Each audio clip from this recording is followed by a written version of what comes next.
Okay, hope you can hear me. So good morning, everyone. I'm Chen Loy from Nanyang Technological University. And thank you all for joining us at the third MIPI workshop at CVPR 2024. Whether you are here or with us physically or participating online, we are happy to have you. And first, I would like to apologize for not being able to join you or in Seattle in person. I deeply regret not being there, but I'm with you in spirit and I'm very excited for the day ahead. I would like to take the moment, next please. Yeah, I would like to take the moment to introduce other organizers who have worked to bring this event to life. Their dedications and hard work are the backbone of this workshop. So we have Xiaoming and Zhongsheng who are leading the organization of the workshop. And we have Chongyi, Shangchen, Ruicheng, Yue Kun, Pei Qing, and me, myself. We are all from Nanyang Technological University. And we also have Chunle, Xinjing from Nankai, Yachi from SenseTime, Jimmy from SenseTime, also Dafeng from Samsung Research China. So your efforts are deeply appreciated, and this event wouldn't be possible without you. Next, please. And this is the third edition of the MIPI workshop. For those who may be new, MIPI stands for Mobile Intelligent Photography and Imaging. And our workshop aims to address the latest advancements and challenges in the field of computational photography and imaging. And while the topic might not be at the forefront of every conversation these days, but it remains a critical area of research with significant implications for both academic and industrial applications. And as in previous years, next please, we have organized several challenge tracks to push the boundaries of what we can achieve. And this year we have 3 exciting tracks. I'll talk about it later. And I'm proud to have announced that we received a total of 28 submissions for the challenges. And additionally, we have accepted 6 workshop papers. And it's good to see that the community continues to grow and produce outstanding work. Next, please. And we are also honored to have 4 distinguished keynote speakers with us today. Prof. Lei Zhang from Hong Kong PolyU and Oppo Research Institute, Dr. Mahmoud Afifi from Google, and Dr. Jen Wang from Snap Research, and Men Wei from University of Toronto. And I believe the insights and expertise will inspire and enlighten us all.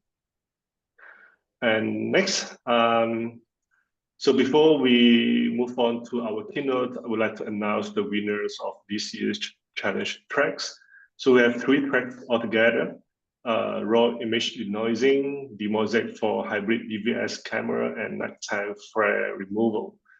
So under the tracks of nighttime flare removal, we have Xiaomi from China as the champion, and Tianjin University as the runner-up, and Computer Vision Lab from University of Wolfsburg, Germany as the second runner-up.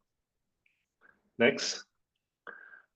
So under field shot raw image denoising, under this track we have again we have Xiaomi China, the camera department, to get the champion, and Samsung Research China from Beijing, together with Samsung Electronics, Sun Yat-sen University get a run-up, and the place goes to Harbin Institute of Technology, and also the Smart City Research Institute of China and Electronics Technology Group Corporation. And for the final tracks, the mosaic for hybrid DVS camera, we have University of Science and Technology of China with the champion. Xiaomi got the runner-up, and HIT Shenzhen, IMEC Eugene, and Northwestern Polytechnical University got the second runner-up. And congrats to all the winners. So we will present the certificate for those who are here right after the workshop, and for those who can't attend the workshop, we will mail the prize and certificate to you. Thank you all. Congratulations to all the winners. Okay, now is my great pleasure to introduce our first keynote speaker, Professor Zhang Lei. Professor Zhang is a professor at the Hong Kong Polytechnic University and a prominent researcher in the field of computational photography and low-level vision, and has significantly shaped our field and is currently with Opal Research Institute, where it is dedicated to transferring the latest AI techniques to mobile photography products. And Prof. Zhang is a senior associate editor of TIP and has held editorial positions with several other prestigious journals. And today, Prof. Zhang will be giving his talk online and will share with us his insight on how far are we from the restore any image model. Please join me in welcoming Prof. Zhang Lei. Thank you very much, Kevin. So let me share my screen first. Can you hear me, Kevin? Yep, very clear. Okay.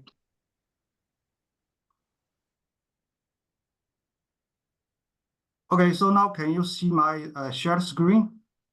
Sorry, please wait for a moment.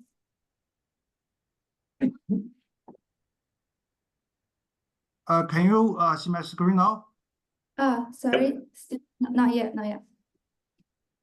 Not yet? Okay, Yeah. but I already shared my screen.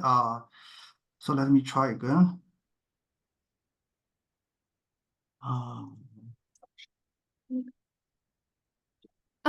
You may share now.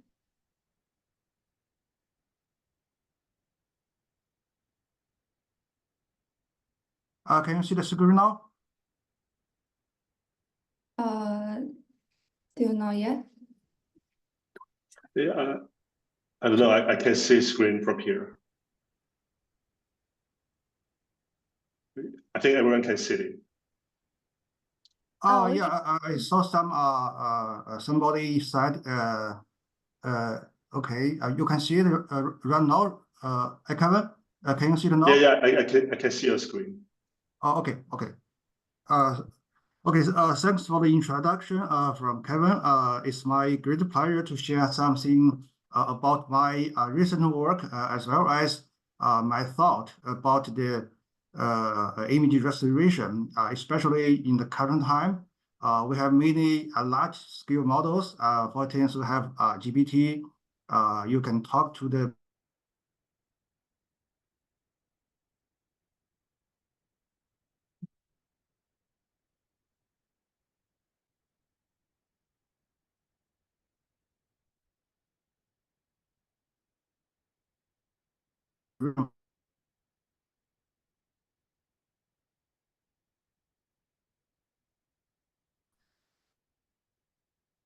Hi, Professor Zhang, can you hear me?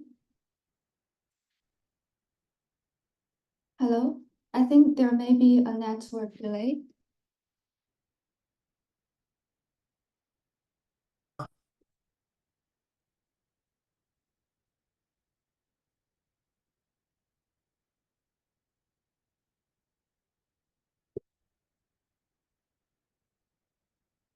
Yeah, I think Professor Zhang might undergoing a network issue, and please wait for him for a few minutes. And we'll check with him.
sorry for the network. Kevin, can you see my screen now and hear me?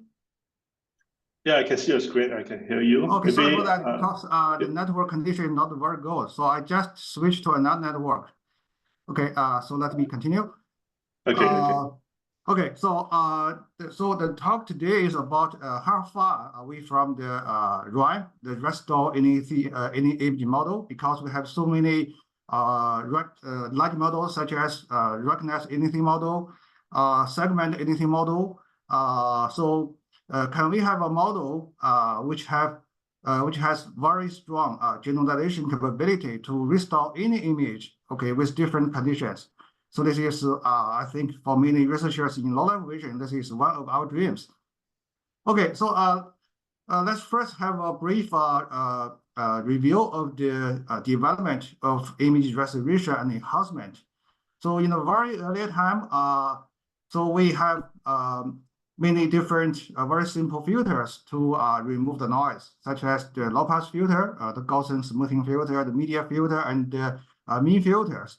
So with those filters, we can remove some very simple kind of noise, such as Gaussian noise. Of course, we can also use some bicubic interpolator and bilinear interpolator to improve the resolution of images. So later on, we have better solutions. We can first transform the image into some sparse domain, such as wavelet transform. Okay, so we can have some sparsity representation of the images. So in the transform domain, we can better separate the noise with signals. Okay, of course, more than 10 years ago, one very popular method for image resolution is the so-called sparse representation or sparse coding, as well as dictionary learning. So we can learn a dictionary from images so that any given image patch can be sparsely represented by the dictionary. So the performance for image resolution won't be better than those mathematically designed transforms, such as Fourier transform and wavelet transform. Of course, we also have low rank analysis. So we can collect many similar patches, put them into a matrix, and apply the low rank analysis decomposition to reconstruct the clean, bad quality image patches. So meanwhile, we have many simple functions to enhance the color of the image, such as the gamma correction, histogram matching. So all those methods, the so-called handcrafted methods, because it relies on the human price, the understanding of the image properties. So later on, with the development of image of deep learning, okay, sorry. So we have many data-driven methods by train deep neural networks. So the earlier work, including the SRCN, the VDSR, as well as DNCN. So we train a convolutional neural network to map the given input image to a better quality image to remove noise or improve the resolution. So of course, from CNN, later we have a new architecture that is the popular transformer architecture. So with the attention mechanism, the transformer can better learn the dependency among image pixels. So we have a much better resolution performance. Of course, the cost is, okay, the transformer, the complexity, somewhat, okay, higher than CNN. So another line of research later will be the so-called real-world image resolution, or the photorealistic image resolution. So originally we use GAN. We use GAN to train a network using the GAN laws, the generative adversarial network training to enhance the perceptual quality of the image. But at the same time, mostly we will lose some fidelity. So the PSNR, the SSM, those index will not be much higher, but the perceptual quality will be much enhanced. So along this line, in recent years, we have new frameworks. So from the the GAN network, we can have a normalized flow as well as the recently developed diffusion models. So with the pre-trained, large-scale text-to-image, we can apply them to the downstream task, including image resolution.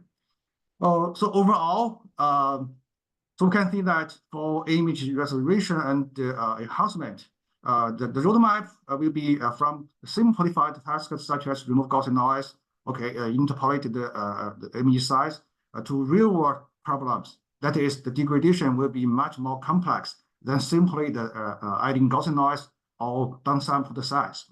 So on the other hand, from the methodology side, so we are from the very simple manually designed methods such as low-pass filters to the recently much more advanced methods using the data to train the model. Because the recent work on real-world image resolution mostly performed under the framework of diffusion models. So I briefly introduce some recent works along this line. So generally speaking, for the image resolution, mostly the real-world or photorealistic image restoration, those methods based on the diffusion models can be partitioned into 3 groups. So the first group will be the so-called decomposition-based methods. So for those methods, usually we assume the degradation process is already known. So it can be written linearly as some matrix, such as A. So those methods mostly will decompose the degradation matrix into some space, such as null space, then perform the diffusion process to reconstruct the original image. So the advantage of those methods will be they are training free, very simple. You do not need to train the diffusion model again.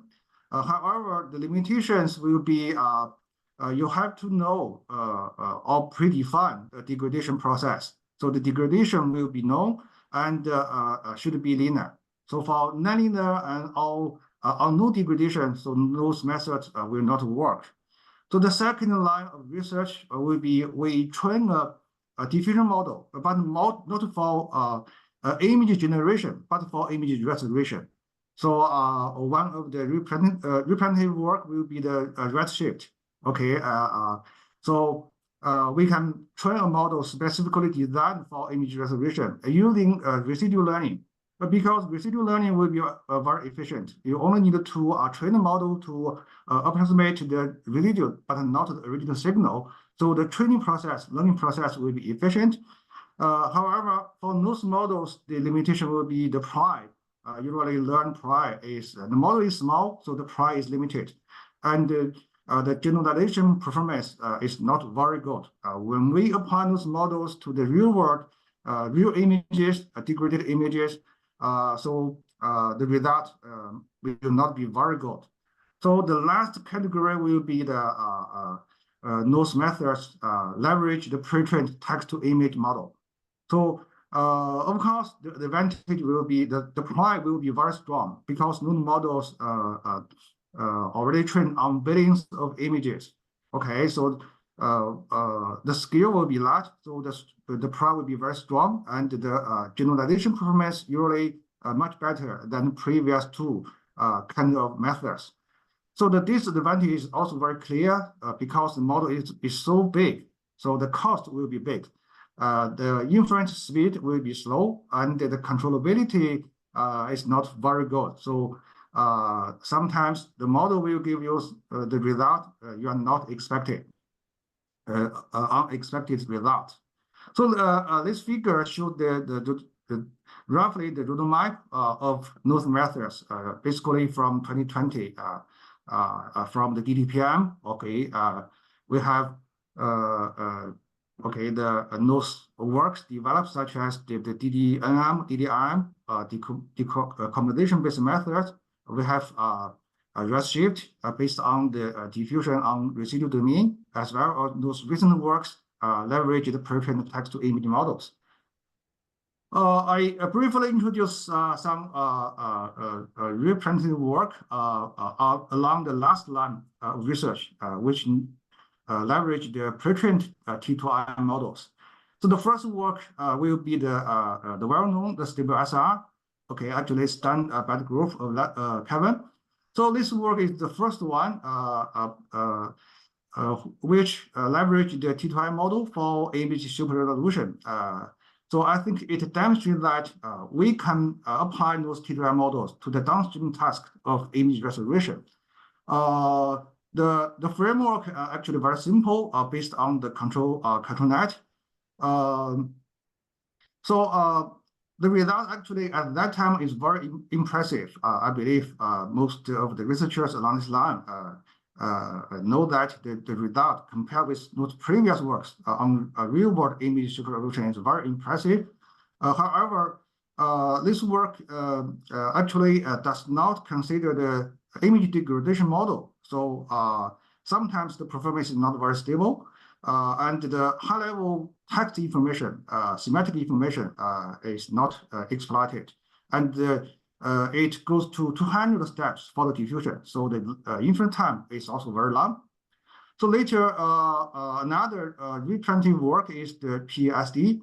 So in this work, the authors designed the so-called PACA, the pixel-aware cross-attention mechanism to control the image resolution process.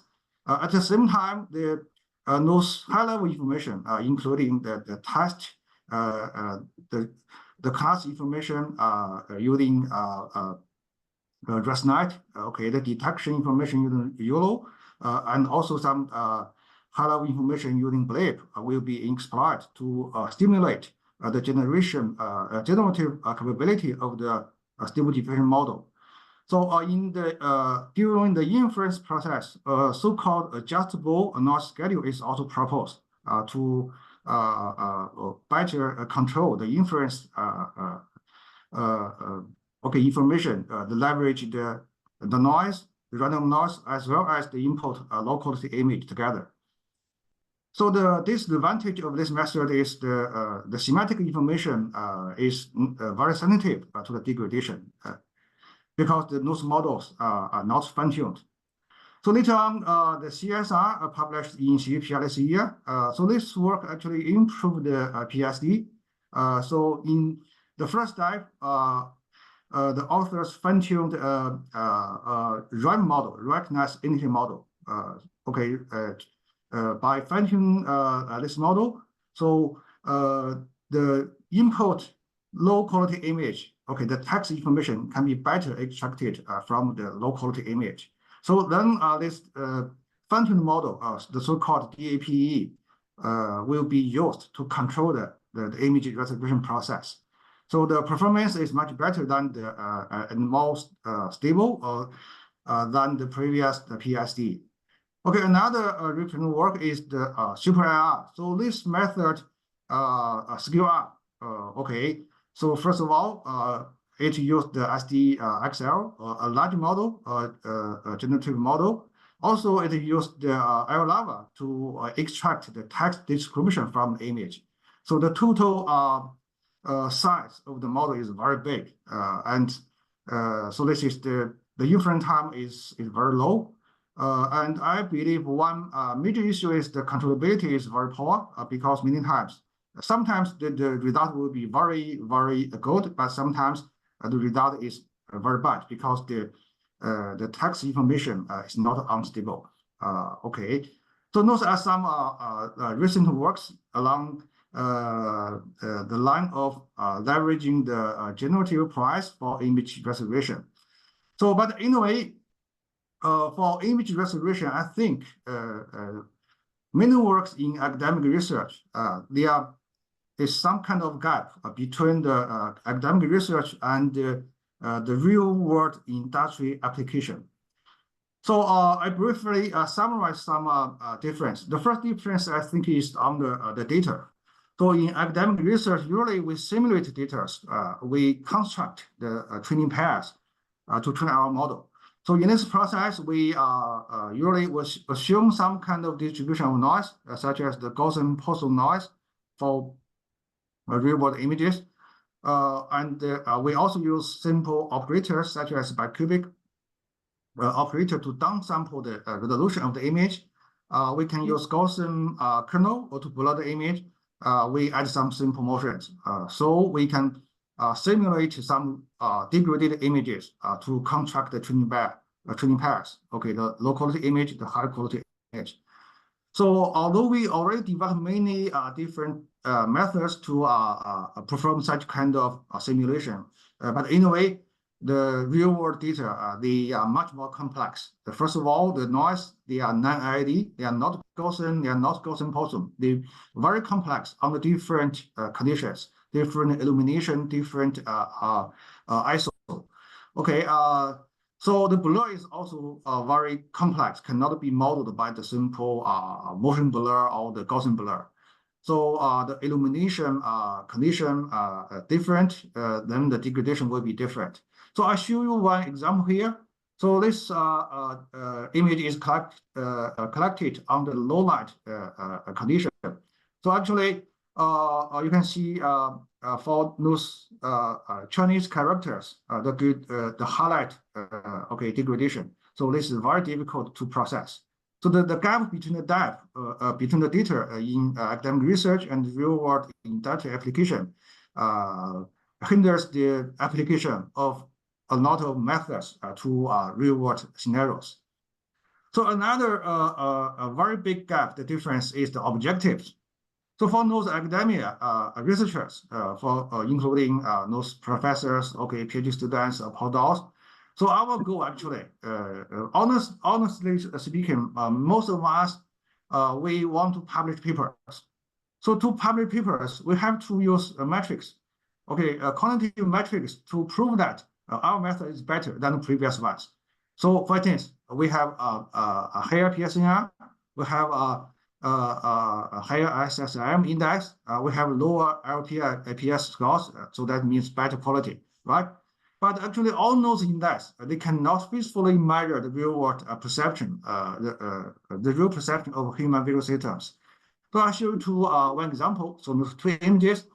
So I believe most of us will choose the second one as the better one. But for the MSE, that is PSNR, SSIM, LPS, those metrics, actually the first one, the low quality one, perceptual quality one, will have better metrics.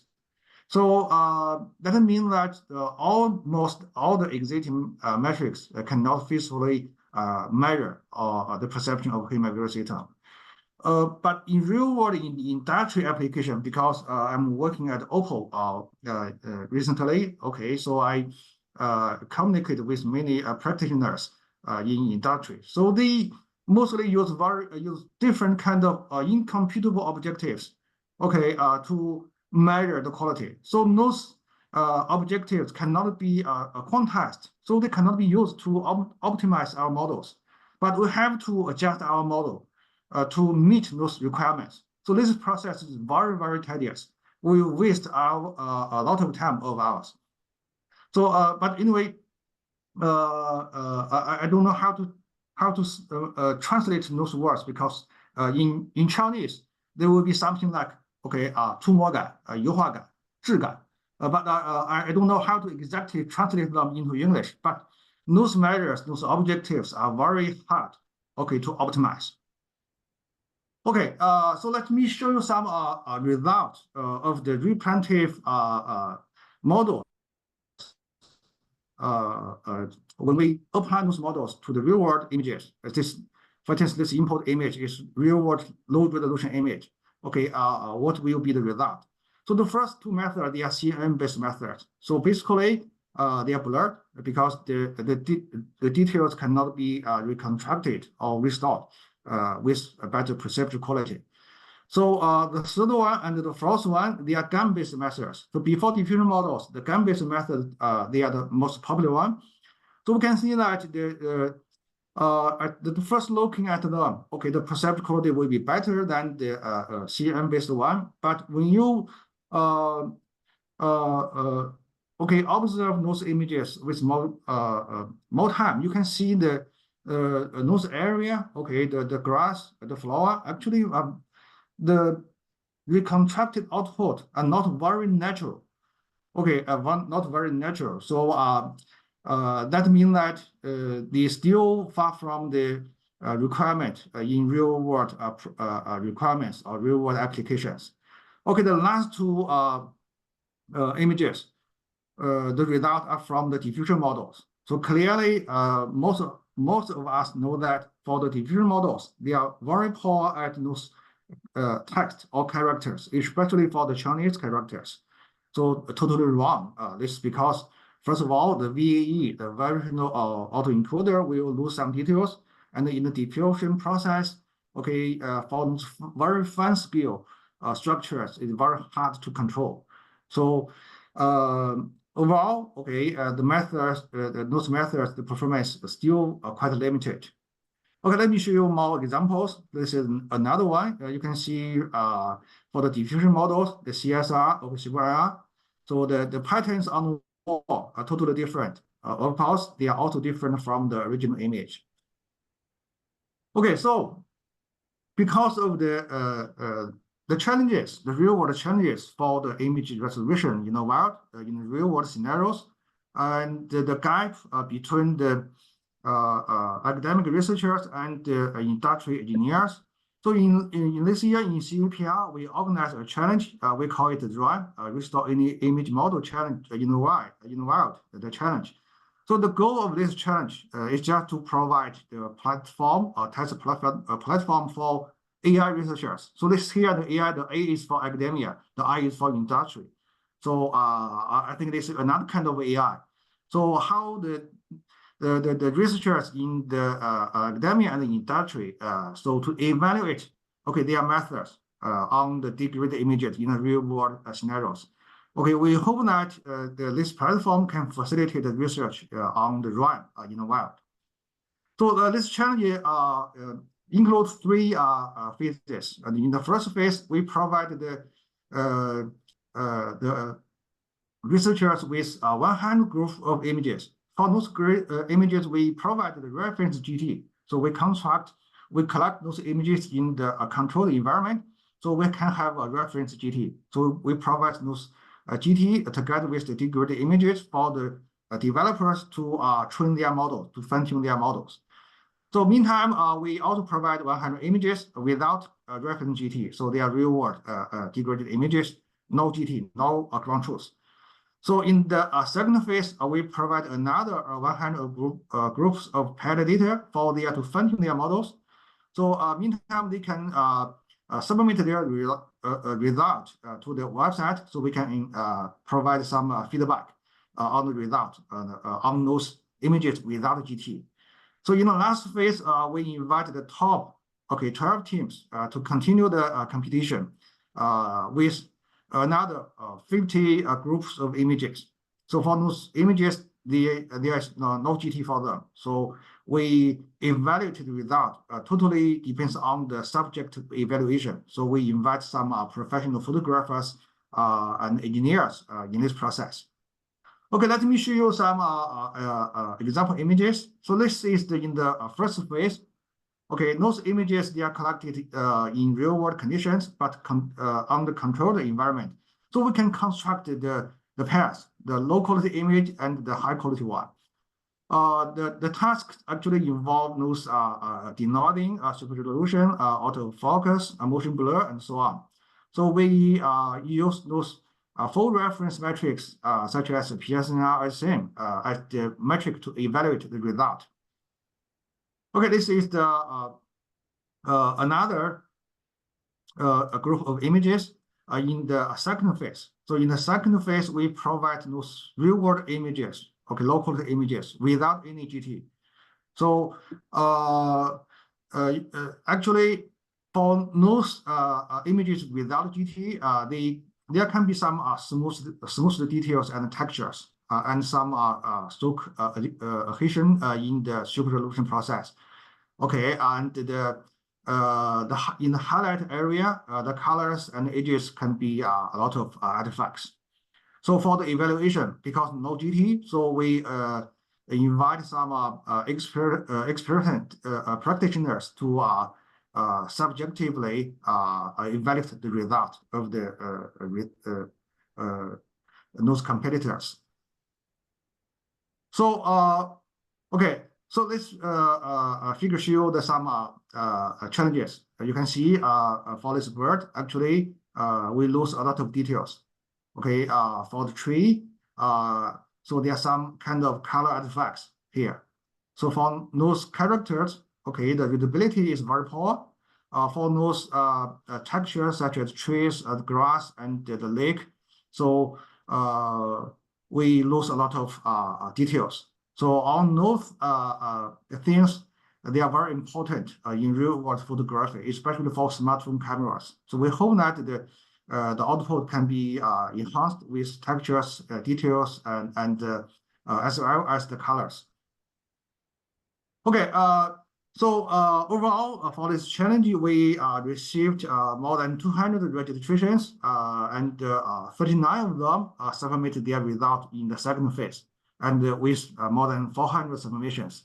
So finally, we selected the top 12 teams to join the last phase competition. And among them, because we have a certain range of time for them to submit the result, finally we received 8 valid submissions from the 12 teams. Okay, so this is the final result for the 8 teams. You can see the top 2 teams. Okay, the top 2 teams, actually they are from industry, and all the rest 6 teams, they're from university. So, and the first 2 teams, actually the first 3 the teams, their final score are much higher than the rest. So we believe that this result actually reflect the fact that for the industry developers or researchers, they know better the requirement how to evaluate the quality of images, especially for those real world images in the wild. So that's why they can achieve better scores in the competition. But anyway, there's something very intriguing facts from the result. So the first place, the winner, the champion, actually this solution is not a stable diffusion based solution, it's a GAN based solution. So this is very surprising. So it's very difficult for us to imagine that the best result is obtained by GAN, not by the diffusion models. So when we have a detailed look of the champion solution, you can see that this GAN is somewhat unusual because this GAN the network is much heavier than previous ones. So it's a U-shaped model with adversarial training, and the authors actually carefully designed some kind of data synthetic strategy. That means that from the very limited amount of training data we provided, they can synthesize many data, similar with similar degradation and quality to those to our provided data. So that's why they can train a stronger, a better model. And also the combined result of the original local image with the network output. So there are some kind of balance between the details and the fidelity. So this is the solution for the second runner-up. This method is much more complex than the first one. So it's basically a stable diffusion-based method, but they also employ a GAN model as a backup. That means that for some areas, where the diffusion models does not work very well, they will detect those artifacts and use the GAN model output to replace the diffusion-based one.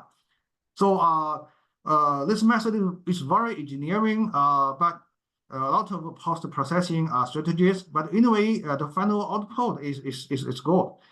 It's good, but the price, the cost is very high. So let me show you some result of the top 2 performers. This one is a good example. So on the left is the input, and on the right, this is the first place result. This is the second place result. GAN-based method and Stable Diffusion-based method, you can see compared with the input, the quality of the enhanced images, no matter the GAN-based one or the SD-based one, much better than the original one, with clear details and richer details on the roof and as well as on the fence.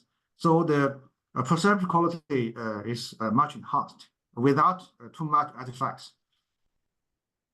Okay, however, so many results among the images we provide in the challenge, in the context, many images, the output, there will be some areas not very natural.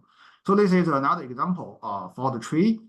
So maybe you can see that, okay, the image, the enhanced super resolution result is much clearer and sharper than the input.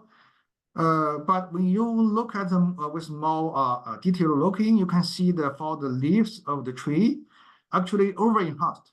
So a lot of unnatural details on the leaves of the tree.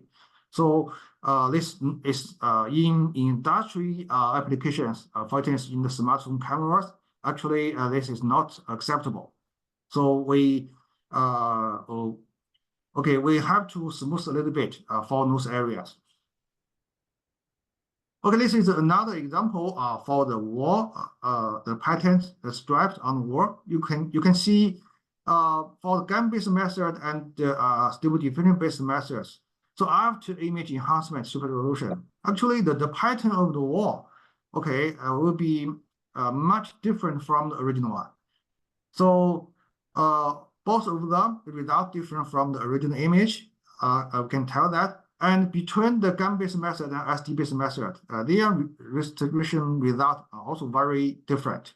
Okay, so in this case, actually, we only see that, especially for the diffusion model-based one, okay, very unstable because the difference is very, very big. For the GAN-based one, it's somewhat we can accept it because it's natural and a little bit close to the original one. But for the diffusion-based one, deviate from the original pattern a lot. So we have more examples, especially for those Chinese characters. The output will be very bad.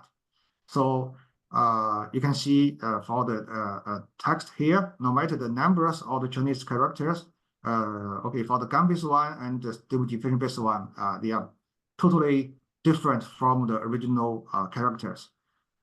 So yeah, so actually for those images we provide in the computation, basically speaking, the quality of the input image, the quality of the low resolution, low quality image are not very, very bad. Because this is the first time we organize this challenge, we do not give the developers too hard samples to do. So we select a batch of samples with low level or medium level degradation. But in practice, we actually have many lower quality images. So those images not involved in the test, but we just test them after the computation is finished. We just test the result of the first two performance. We apply those methods to the image here. You can see the image is smoother than the previous one. After the GAN-based model and the diffusion-based model, we can see for both the Chinese characters, also the pattern, the fine-scale details in the wall. So they are very unnatural. Okay, so in industry, for instance, in Oppo, okay, such kind of result will not be accepted. We have more examples, especially for the Chinese characters. The output very poor for the generative GAN-based and Stable Diffusion-based models. Okay, this is the low light image captured in nighttime. So the image very blurred. So after the enhancement and resolution, the output actually is far from satisfactory. Okay, so Then the question is, because we only like to discuss a little bit, okay, how far are we from the RAN, the restore any image model? Because in areas such as image recognition, we have a RAN, a recognize anything model. In segmentation, we have SAM, segment anything model. So generally speaking, their performance are good, their generalization performance are not bad. But for image resolution, how far are we from such kind of RAN? So I believe we still have a long way to go. But what are the major challenges? I briefly summarize 5 points. Okay, not very complete, just for our discussion. So the first the challenge is how to reduce the model complexity. Okay, for the deployment in resource limited devices such as smartphones. So no matter the stable diffusion or other large scale text to image model, prediction model, actually their complexity is pretty high. So when we apply them to smartphone cameras, so including the computational cost as well as the memory, actually they are very huge. So it's very difficult for us to directly implement them for image enhancement in mobile devices. So this is one of the very clear challenges. The second one is we can see from the examples I provided in the slide. So the generalization performance of GAN-based models, stable diffusion based models, still not very high. So how to improve the generalization performance of those models for real world, very heavy, very complex degradations? There's still one unsolved problem. Okay, the third one is how to construct fine scale semantic structures for very small scale structures and textures, for instance, the Chinese characters. So using diffusion-based model, especially for those latent diffusion models, is still a very high challenge. So we lose details in the VAE process after the encoder. A lot of details removed. But recently, the Stability AI, they released the SD3, the model. So we just tested and we found that the VAE in SD3 is much better. So hopefully we can address this issue later. But still, this is a big challenge in those diffusion models. Okay, the fourth one is how to process large size low-quality images. So currently, the stable diffusion mostly used for image super resolution, and the import in most cases is at most 512 by 512. But in real world smartphone imaging, the resolution of the quality, even the quality is low, but the resolution is high, is 4K. So how can we import those high resolution, low quality image for the processing of diffusion models is a challenge. If we partition the large image into small patches, so the semantic information will be lost. So the output will be, I believe, we will have some problems in the output. Okay, and the last one in my list is, we leverage the pre-trained text-to-image generation model for image resolution tasks. But can we directly pre-train a generative model? Okay, and this model is specifically designed for image resolution purpose, not for image generation, but for just for image resolution. So I think this is a very important issue. We the researchers in low-level vision needed to think carefully, because the gap between generation and resolution is still very clear. We have a lot of difference. So although that we can use the pre-trained generative model for image resolution, but the controllability, the complexity, the cost will be very high. So if we can train a model, this model may be smaller than the T2I models, but it is well fitted for our purpose in image resolution. Okay, actually, we recently just in 1 month ago, we done some work along this line. okay, among the 5 questions, we want to address the first question first. Okay, how to reduce the model complexity. At the meantime, we want to improve the controllability of the model. So we developed this so-called OSE-DIF, one-step effective diffusion model.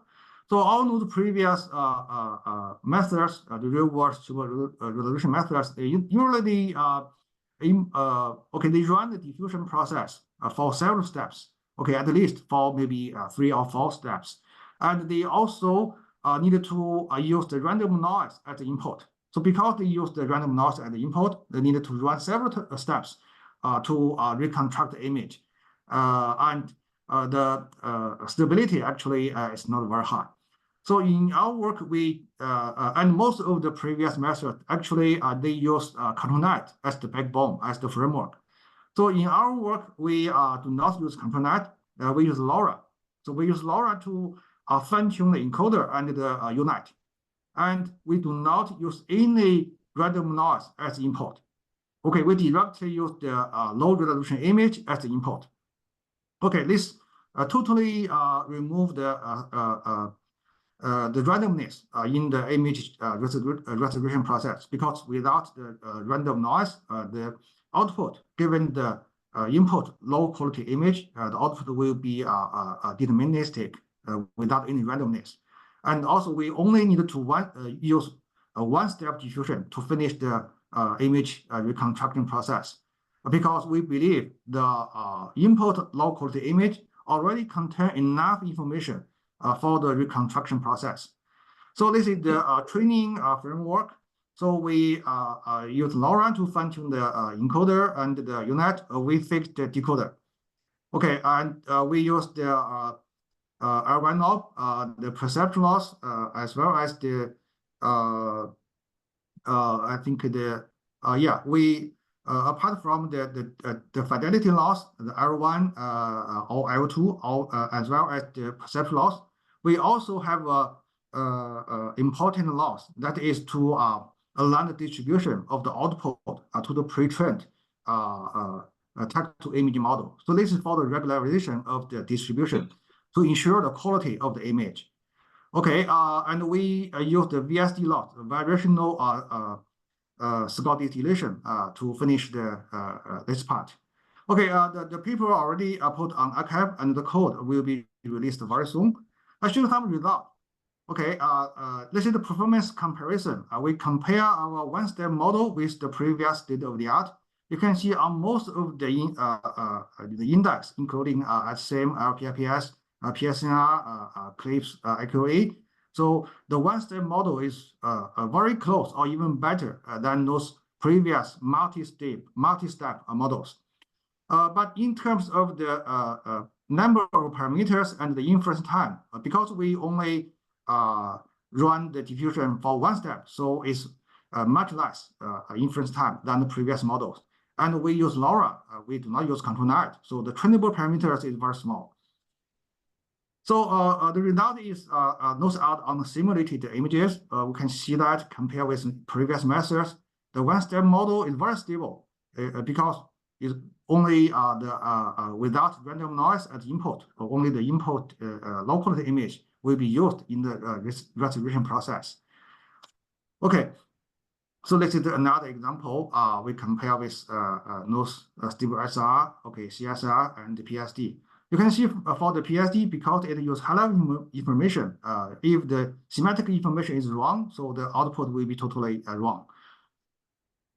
Okay, then finally, I show the result of this one-step model in the real-world images. Okay, all those input, they are collected by our smartphone cameras in real world. So you can see for the dog, okay, the input is very blurry. And this is the result of the first place method in our competition RAM challenge. So this is second place method. This is the OSE-DIF. So I believe for the hair of the dog and the face of the dog, so the OSE-DIF works much better than those two top two methods. Okay, this is another image example. I don't know the name of this fruit, but it looks very delicious, right? So compare with those two methods, the one-step network works pretty good. Okay, much better in the restoration process. Very natural and with a lot of details. Okay, this is on for the building. Okay, the input image very blurry with the very fine scale line structures. Okay, so the OSEDF okay, restore the structures of the building very well, compare much better than the previous than those two methods. Okay, so this is the another one for the toy, very hairy the toy. So you can see the details. Okay, the hair well reconstructed. Okay, so anyway, for our method OSEDF, it only improve a little bit. Okay, in my based on my understanding, we only address a little bit the first problem. Okay, reduce the model complexity. Okay, for mobile devices or other resource limited devices, and a little maybe improve a little bit the generalization performance of the model in real world degradation. But for the remaining three challenges, okay, problems, I think we still need a long way to go to do more investigation along those lines. Okay, finally, I would like to share some information. So I don't know whether you want to buy a new smartphone or not. So if you want to buy a new smartphone, I suggest that you may wait for several months. Okay, why? Because Oppo will release its next generation flagship smartphone. Okay, maybe 2 or 3 months later, we will see Oppo will release the next one, Find X8. And the very important thing is that in Find X8, our proposed method OSEDF will be put inside. Okay, for 60, 100 to 100 times high quality, okay, imaging, okay, and the runtime is just in several seconds. You do not need to wait too long after you press the button. Okay, in several seconds, we will give you a very high quality, okay, image for zooming. You can use it to shoot things far from you. I believe the experience will be very different from those previous phones. Okay, so I strongly suggest that if you want to change your phone to a new one, just wait for several months. Don't be in a rush. Okay, thanks for your time. And I would like to answer any questions. If you have questions about my presentation, I will be very honored to answer questions. Okay, thank you very much. Yes, thank you so much, Professor Zhang, for the wonderful talk on how far are we from the restore any image model. And now is the Q&A time. If you have any questions, please feel free to come up to the stage and use this mic to ask Professor Zhang directly so that he can better hear you. Is there any questions? We can also take questions from the audience online. Yeah, Okay. maybe let me start first. Hi, Prof. Kevin here. So Yeah, I can't wait. okay. I can't wait to get the new Oppo phone. Yeah. I can give you one for free. Really? Okay. Just want to ask you, what do you think about scaling law? Yeah, how do scaling laws influence the direction of research in computational photography?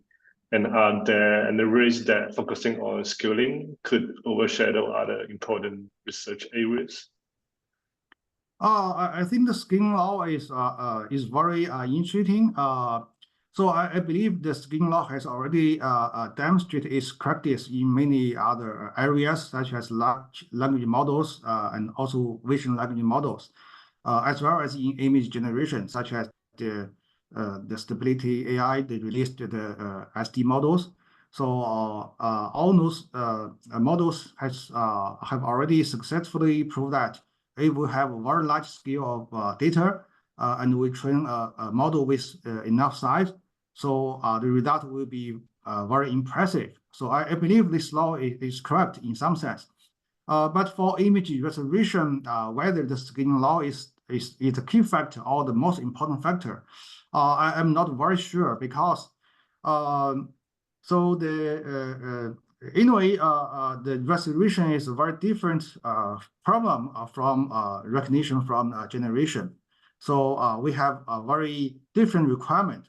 For instance, if you want to, okay, in resolution process, you cannot change the content of the image too much. Okay, of course, if you can change it, it basically becomes a generation problem. So we have to maintain the fidelity of the image. So in such kind of sense, can we collect enough data, training data, okay, on the different imaging conditions to train the model? I think this is very difficult. And the quality is another issue. So in image resolution, we have very high standard for the image output image quality, especially in industry. The engineers they check, okay, they test our algorithm every day and give us a lot of actually questions on the output, the performance. So but in a way, I believe we have to use enough data to train our model. But the amount of the data is just one factor in the whole process. We have to design better architecture. We have to pre-train a better model, maybe a pre-trained model, or the training strategy, okay, and many other issues. Especially, I believe one unsolved problem, in addition to the to the scaling law in image resolution, is the metric. Okay, how can we measure, okay, quantitatively measure the quality of the output? So this is not solved yet. So because of this, we do not have very good loss or optimization objective to optimize our model. So all those factors together make the image resolution a very complex issue. So only using the scaling law, I don't believe it. I don't believe the scaling law will address the challenges in image resolution in the wild. So we have to combine with many other techniques and ideas to address it. Agree. Thank you. Hello. Thank you, Dr. Zhang, for giving the talk. I'm a PhD student with Michael Brown, and Michael talks very highly of you all the time, so it's very good to hear you. And my question was, the examples that you showed, when you use like a GAN or diffusion model, you're trading off perception for distortion, and there might not be signal in some of these examples to actually reconstruct the ground truth accurately, and you might what we call, like, just kind of make up something, right? And so what do you think about that, and how are you knowing if you're trading off perception for distortion? Yes, thanks for the question, and please say hello to Michael, okay, when you go back to Canada. So I have not seen him for a long time because of the pandemic. Okay, for your question, I think it's a very good question. This is also one of my concerns when my group, we are working on a diffusion model-based algorithm for image resolution and other resolution tasks. So how to balance between the fidelity and the perceptual quality? I think it's a very difficult issue. So you can see from this picture, I believe most of you will, if you choose, you will choose the OSCDF one, but because this output is clear, is very natural, but how is the fidelity of image? We don't know because we don't have ground truth. But suppose if we have ground truth, I believe the PSNR or the SCM index will not be very high, because after the diffusion process, okay, the fidelity will be reduced a lot. So in image restoration, I mentioned, okay, it's different from image generation. So fidelity is a very important factor we should consider in designing our algorithm. But the traditional methods such as those CNN-based methods or the transformer-based methods, okay, they can give us a high PSNR, but the perceptual quality is very low. So this is the trade-off between the two objectives.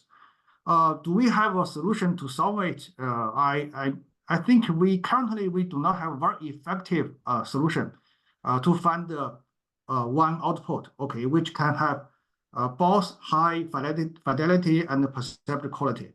But I don't think this is a problem cannot be solved forever, because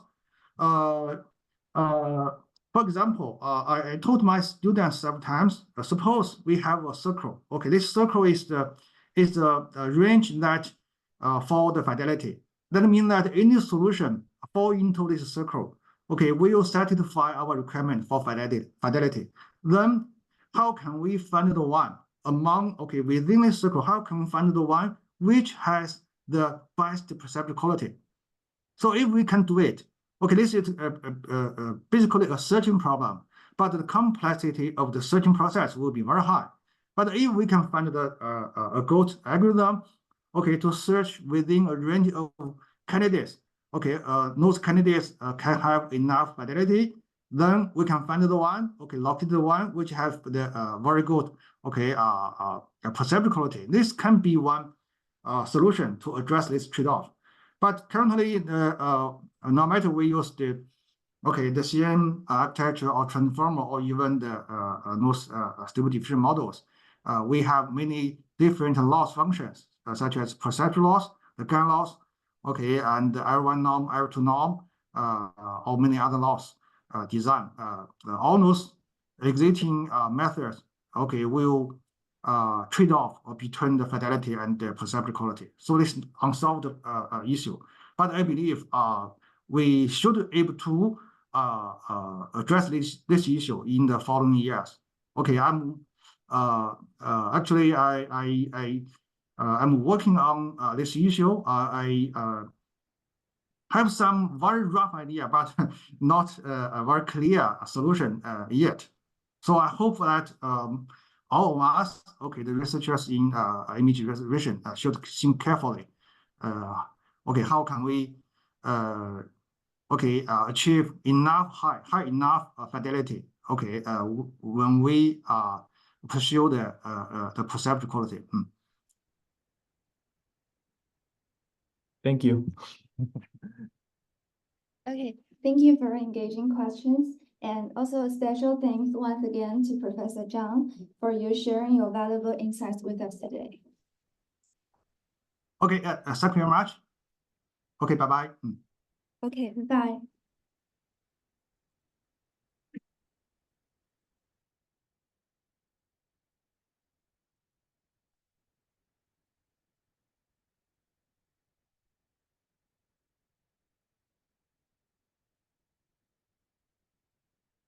And now, let me introduce our next keynote speaker.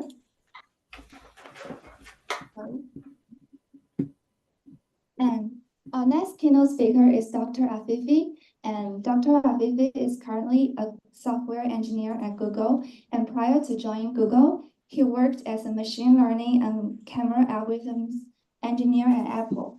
He earned his PhD in computer science from York University in 2021 under the supervision of Professor Michael Brown. And his doctoral research won 2 distinguished dissertation awards across Canada and a Best Paper Award at the 27th Color and Imaging Conference. Dr. Afifi's research interests lie in computer vision and computational photography, with a particular focus on color-related research. And Dr. Afifi, please feel free to begin your sharing when you are ready. Thank you for the introduction. It's a pleasure to be here, although I'm presenting remotely. So can you see my screen?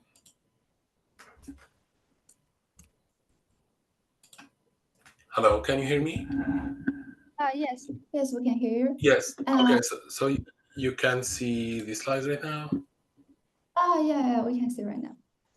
Okay, thank you so much. So today I'm gonna talk about image weight balancing, and I will discuss like different aspects than the major stream of image weight balancing in academia, or like the common way we treat white balance. So I will start with in-camera auto white balance correction, and then I will discuss camera independent illuminant estimation.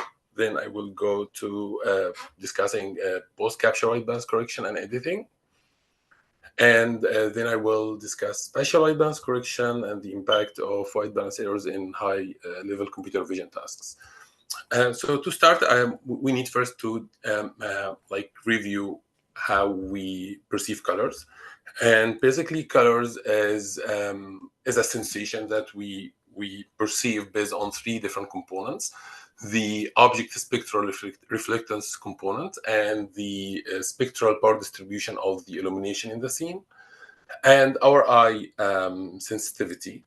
And in the case of capturing an image, we can replace the eye sensitivity with camera spectral sensitivity. So in this case, we construct a raw image, and this raw image go through, just 1 second. You still can't see my screen, right? Like the full screen presentation? Yes, we can see you. Yeah, thank you. So yeah, so we start from raw image. That's the first thing formed in when we take any photo, and this raw image goes through some processing to get the final sRGB image through what we call camera ISP. So camera ISP includes several components. There is no standard way of like designing camera ISP, but usually we have main components. One of them is white balance correction, and usually white balance correction coming with color transformation. So we do white balance on raw image, and then we transform the colors of raw image after white balance to one of the standard space, for example, CIE XYZ or linear sRGB. This transformation is done in a calibration based way. So we calibrate this transformation using a 3x3 matrix. And this have a look into white balance. So white balance, usually we have a raw image like that, and our goal is to white balance the colors of this raw image. And in the case of we already have a calibration object like color chart in the scene, we can manually select any gray patch that represent the illuminant color in the scene, and the additional bias or like unwanted bias that we try to remove caused by the camera response function. This called this greenish tint in the raw image. Once we have this illuminant color determined, we can use a diagonal correction matrix, simple diagonal correction matrix that multiply all the R and G and B values in the image with a global scale factors to get the white balanced raw image. In reality, we don't have this color chart object, and we would like to do auto white balance. So we run that through an illuminant estimation algorithm that predict the illuminant color in the scene. And once we have that, we do the correction in the same way. And typically, to measure how accurate the illuminant estimator is, we use angular error. So it's a metric that measures the angle between the estimated illuminant color vector versus the ground truth one obtained from calibration object like the color chart. And we can categorize illuminant estimation into statistical methods and learning methods. So statistical methods are simple, easy to implement, but less accurate compared to learning methods. But learning methods still have some issues that we will discuss today. The very common example of the statistical methods is gray world assumption. So that assume that if we compute the average color in the raw image, that give us a roughly good estimation about the illuminant color in the scene, and we can use that to correct the image. It works very well in several scenarios, like this example, but it cannot work in tricky situations like this one, where the dominant color is not the illuminant color. So, and to gauge how bad the gray world is, doing this example, we need to see another more accurate example for this scene using, for example, DNN. So you can see the differences between colors of using gray world versus the deep neural network solution. And typically, the deep neural network solutions, like any other learning-based methods, require some training data and some ground truth. And in our case, and for illuminant estimation, we have a training raw images captured by whatever some target camera model we try to train the DNN for. And we have the illuminant color distribution, like each point represent a ground truth illuminant color for each scene in our training data. So based on this scheme, several methods have been introduced, like with different architectures, different input representation, like a histogram feature, and going beyond the single image assumption, we have some papers proposed to use 2 different images of the same scene captured by the camera available in smartphone cameras.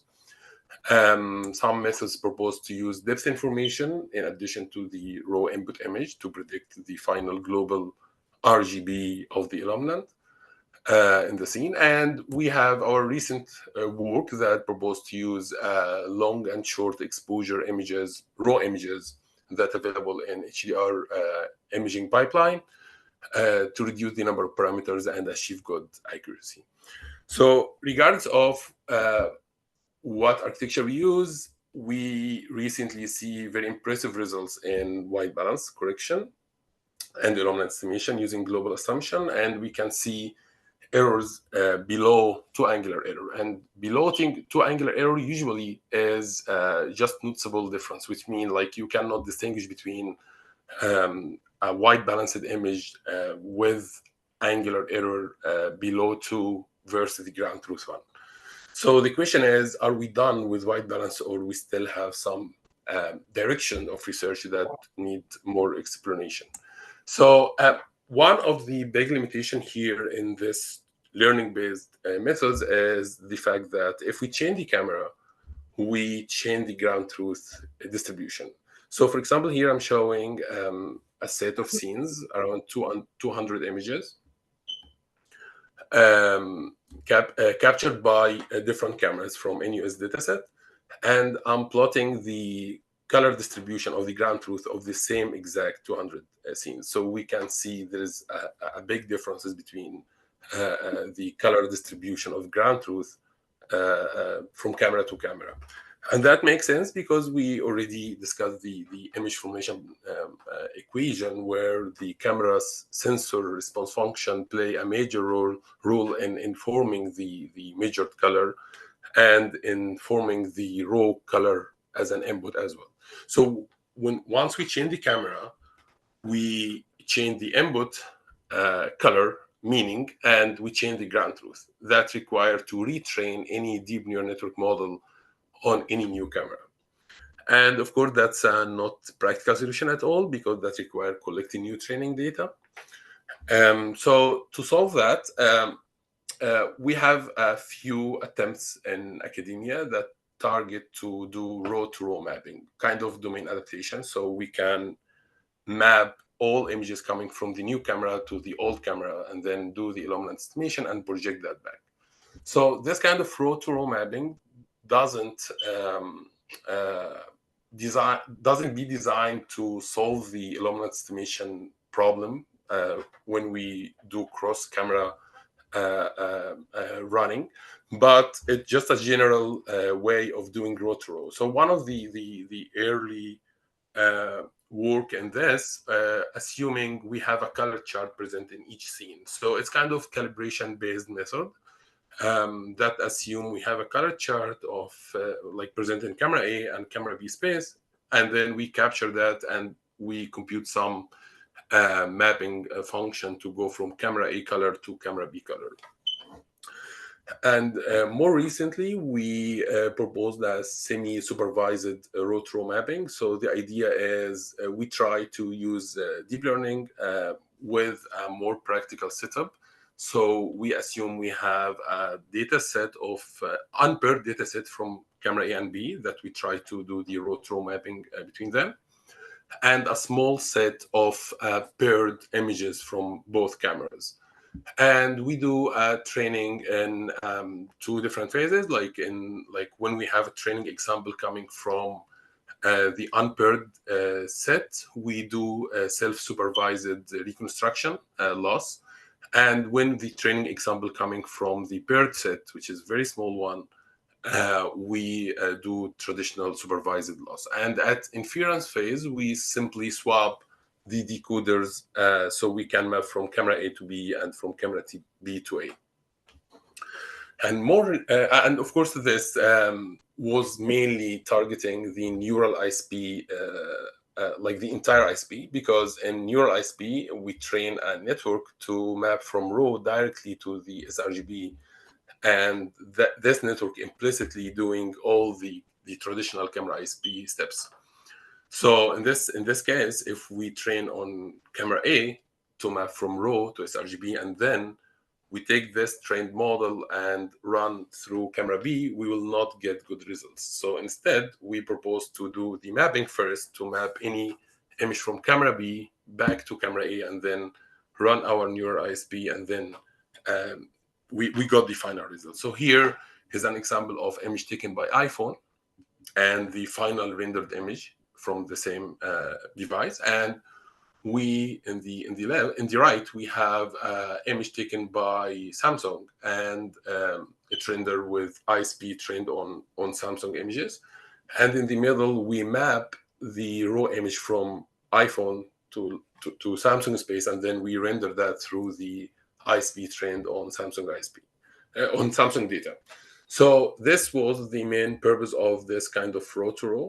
While in theory this may help in illuminance estimation, like the cross-camera illuminance estimation, but still we need more experiment to validate whether that will help or not. And more recently, RAWFormer was presented, so it's a fully unsupervised framework to do the raw-to-raw mapping. But still, this way of solving the problem require to add additional computational costs before running the illuminant estimator, and again it require to be practically validated to see whether that will help the cross camera generalization for illuminant estimator or not. So instead of having a separate step to do the raw-to-raw mapping, in our work in BMVC 19, we tried to include this kind of sensor mapping in the framework itself.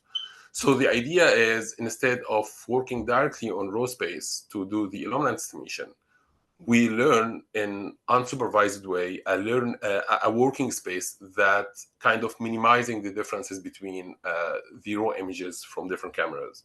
And then we do the illuminance estimation in that space.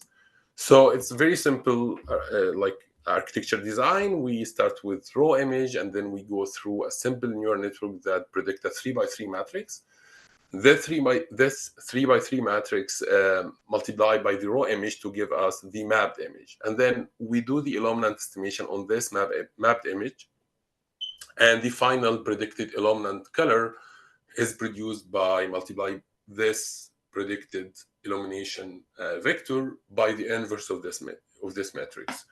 So we train on different cameras of the same set of scenes, and that gives us on average better results than the statistical methods, like the simple one that's sensor independent by design, and on par results to the average sensor dependent learning methods that require to retrain for each new camera. And then we extend this, or like we propose another way to solve this problem in C5, the cross-camera convolutional color constancy in ICCV 21. And the main idea was to rely on additional images that randomly captured by the testing camera that's unseen during training to do the illuminant estimation. So we built on top of the convolutional color constancy by John Byrne and Yunta. So the convolutional color constancy is proposed to work on histogram space instead of directly process the raw image. And then we learn a filter in frequency domain, and then we add a bias and apply softmax function that give us kind of a heat map of where the most likely histogram bin that represent the illuminant color. So in C5, we propose to have an additional model generator network. So this model generator network learn to produce a filter and bias by seeing the histogram of the input image and additional histograms of additional images taken by the same testing camera. And the main idea here is this generator network will learn by seeing some examples, additional examples taken by the same testing camera, like how we can produce a better filter and bias that will fit to this particular input histogram. And by doing this, we achieved better results than our BMVC work, the SIIE, and with a less computational power. So I'm just trying to fit with time. So yeah, right now I will talk about the post-capture white balance. It's another aspect that is less explored. And the idea here is we just need to assume a scenario that's sometimes happen where the white balance correction on board the camera has some errors. So in this case, we will have incorrect white balance image here in linear space, and then we have a photo finishing that applied in the camera ISP to get the final image with this kind of reddish or bluish color cast. And we need to remember that this kind of photo finishing is not standard. There is no standard steps. It's a camera specific, and the goal is not to produce any standard color. The goal is to produce pleasing photographs. That means if we capture the same scene by different devices, we may observe different colors, and that makes the problem hard because it's not a standard like way of rendering the image, so we can undo the steps to fix any mistake in white balance during the capture time. So if we start with the image like that with a bluish color cast, and we follow the same diagonal correction matrix, and here I will assume we manually select an achromatic reference point like this one, which represents the best case ever. So that means the illuminant estimation is 100% accurate. And we do the diagonal correction, we will get this result compared with if we do the white balance correction in a proper way on board the camera during the capturing time. So you can see the difference between the diagonal correction in post-capture time versus the diagonal correction with accurate white balance on the capturing time. So the goal is how we can go directly from here to here in case we face an image with white balance errors. And we start with replacing the diagonal correction matrix. So instead of using the diagonal correction matrix, we propose to use a polynomial mapping function M that maps the RGB colors of the input image after projecting them to polynomial space to the ground truth. So if we do that, here I'm assuming we have access to the ground truth as RGB, which is not the case. But if we do that, we can get much better reconstruction compared with the diagonal correction. So how we can predict the matrix M? So we propose in CVPR 19 a data-driven solution. We start with a data set construction. We begin with raw images, and we render them through a software camera ISP that mimic the actual camera ISP, and render the same image with different white balance corrections. So that gives us different versions of images of the same scene with white balance mistakes. And then we manually select the achromatic patch so we can get the ground truth in its RGB space. And by doing that over and over through many raw images, we construct 65,000 images, and that's our training data. Then we built a simple framework that for each pair of images, we compute the matrix M, and then we represent each input image here, like for example, this one, by a histogram that's later projected to a very low dimensional space, around 65 by PCA. And then we stored the feature V here with the matrix M as our training, like as our model. So our model is around 20 megabyte, is reasonably small. And in testing time, we get an image. We don't know anything about the camera pipeline of it. We don't know anything about the white balance. And then we go through a simple steps, compute histogram, then compute the PCA feature, look into the nearest examples in our training data, and then interpolate between the pre-computed matrices to correct this image. So by doing that with a very simple framework, we got much better results compared with commercial options like Photoshop, auto correction, or auto tone, and compared with the diagonal white balance correction by using the exact reference point from the color chart, which is represent the best solution using the diagonal correction matrix. So here I'm showing examples like input image and Photoshop correction and diagonal correction, and our result versus the ground truth.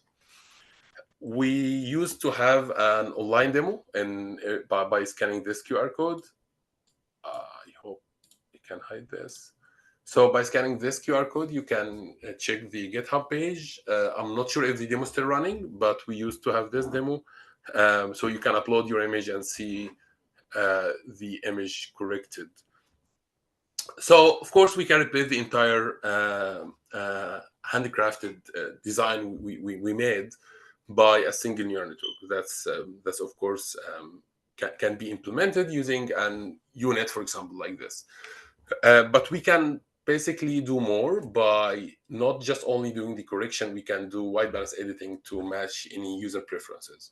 So here, instead of training with a single decoder, we have different decoders, each dedicated to a specific white balance task, either auto white balance correction or rendering the input image to one of predefined white balance settings. And at inference time, so we downsample the image, go through the network, and then we compute the polynomial fitting, and then apply this fitting, this polynomial coefficient to the high resolution image. That makes the framework stable and like can work with high resolution images without any computational resource problems. And then, of course, at inference time, we can switch between the decoders based on the task. So if we would like to do auto white balance correction, we can use the decoder that trained on the ground truth of patches with accurate ground truth correction. If we would like to produce shade white balance rendering, we can use the decoder that trained on shade white balance, etc. So here's an example of the input image versus the auto white balance correction and indoor white balance correction and outdoor white balance correction. And since we used two different extreme white balance presets, the indoor one and the outdoor one with two different CCT values. So if the user prefers to produce something in between, we can interpolate between the two output images from those decoders. So here I'm showing an input image examples and our k-nearest neighbor framework that in CVPR19 versus the deep white balance editing. Here I'm showing an example of comparing our result here versus photo editing software in smartphones like Samsung and Google Photos and iPhone. At the time, it was not that old. You can see the deep white balance correction achieved much better results compared with others. And by scanning this QR code, you can check our code, and we have a nice GUI, so you can load an image and do the auto white balance correction. Or you can choose to select what the target color temperature you would like to render the image. And keep in mind all of that in post capture time. So there is no need to access the raw image to achieve these results. So after this work, we few, I would say, few attempts were proposed, achieving promising results using different loss function, different way of instead of using the polynomial function, they use lookup table, for example. But then we start focus more on doing white balance editing in post capture. So not just only the correction. Let's try to get the white balance editing more accurate in post capture time. So and the idea is very simple in this work in CIC 19. So this is the traditional camera ISP. We start with raw image. We render the final sRGB image with some white balance settings. So what we propose is to take a subsample, a very small representation of the raw image, and render that through the same ISP pipeline with the different white balance settings, like with the different CCT values.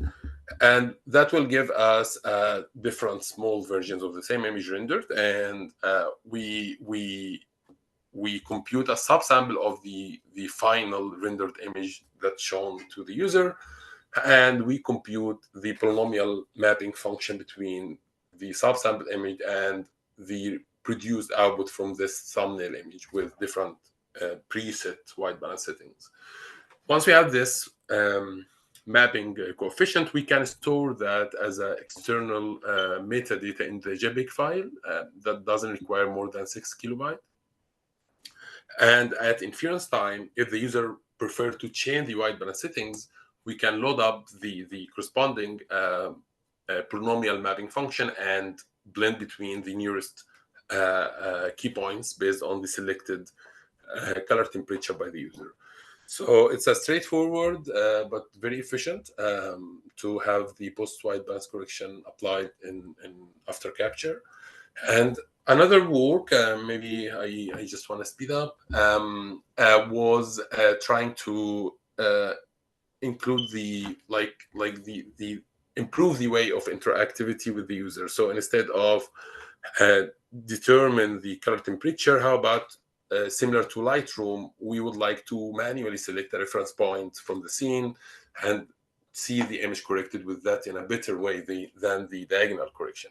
So for this example, there is no single answer that can solve this example because it's a mixed illumination scene. We have two different lighting conditions. So if we take an example, a reference point from here and here, and try to fix the image based on that using the diagonal correction, we will get this results. But if we do better mapping, we can get much better results like this. So how we do that, we use the same polynomial mapping, but instead of trying to predict that directly, we need to link the polynomial correction with anything that's easy for the user to select from the scene, right? To improve the interactivity. So the user can select any color from the scene, and that will be represented as RGB. And we would like to have a link between whatever selected by the user and the proper polynomial correction that can be applied to this example. So again, it's a very straightforward framework. We have our training data, and then we compute the polynomial between each pair of images, and we compute the average color that represent not the average color, actually. We run an illuminant estimator to predict the illuminant color in this scene. So we have each example in the training data represented by the RGB color, represents the dominant color in the scene, and the polynomial fitting matrix.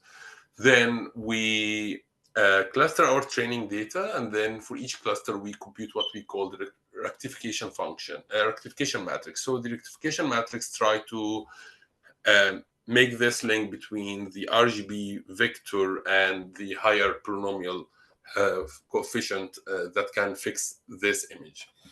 And at testing phase, we take the image and then we either run O2 illuminant estimator in sRGB space, or we let the user to select the reference point that the user would like to do the correction for, and then we find the nearest cluster apply the rectification matrix to the RGB of the selected vector, and then we do the correction. And here I'm showing a comparison with Lightroom. So for Lightroom, we can manually select a reference point to fix the image, versus our result here.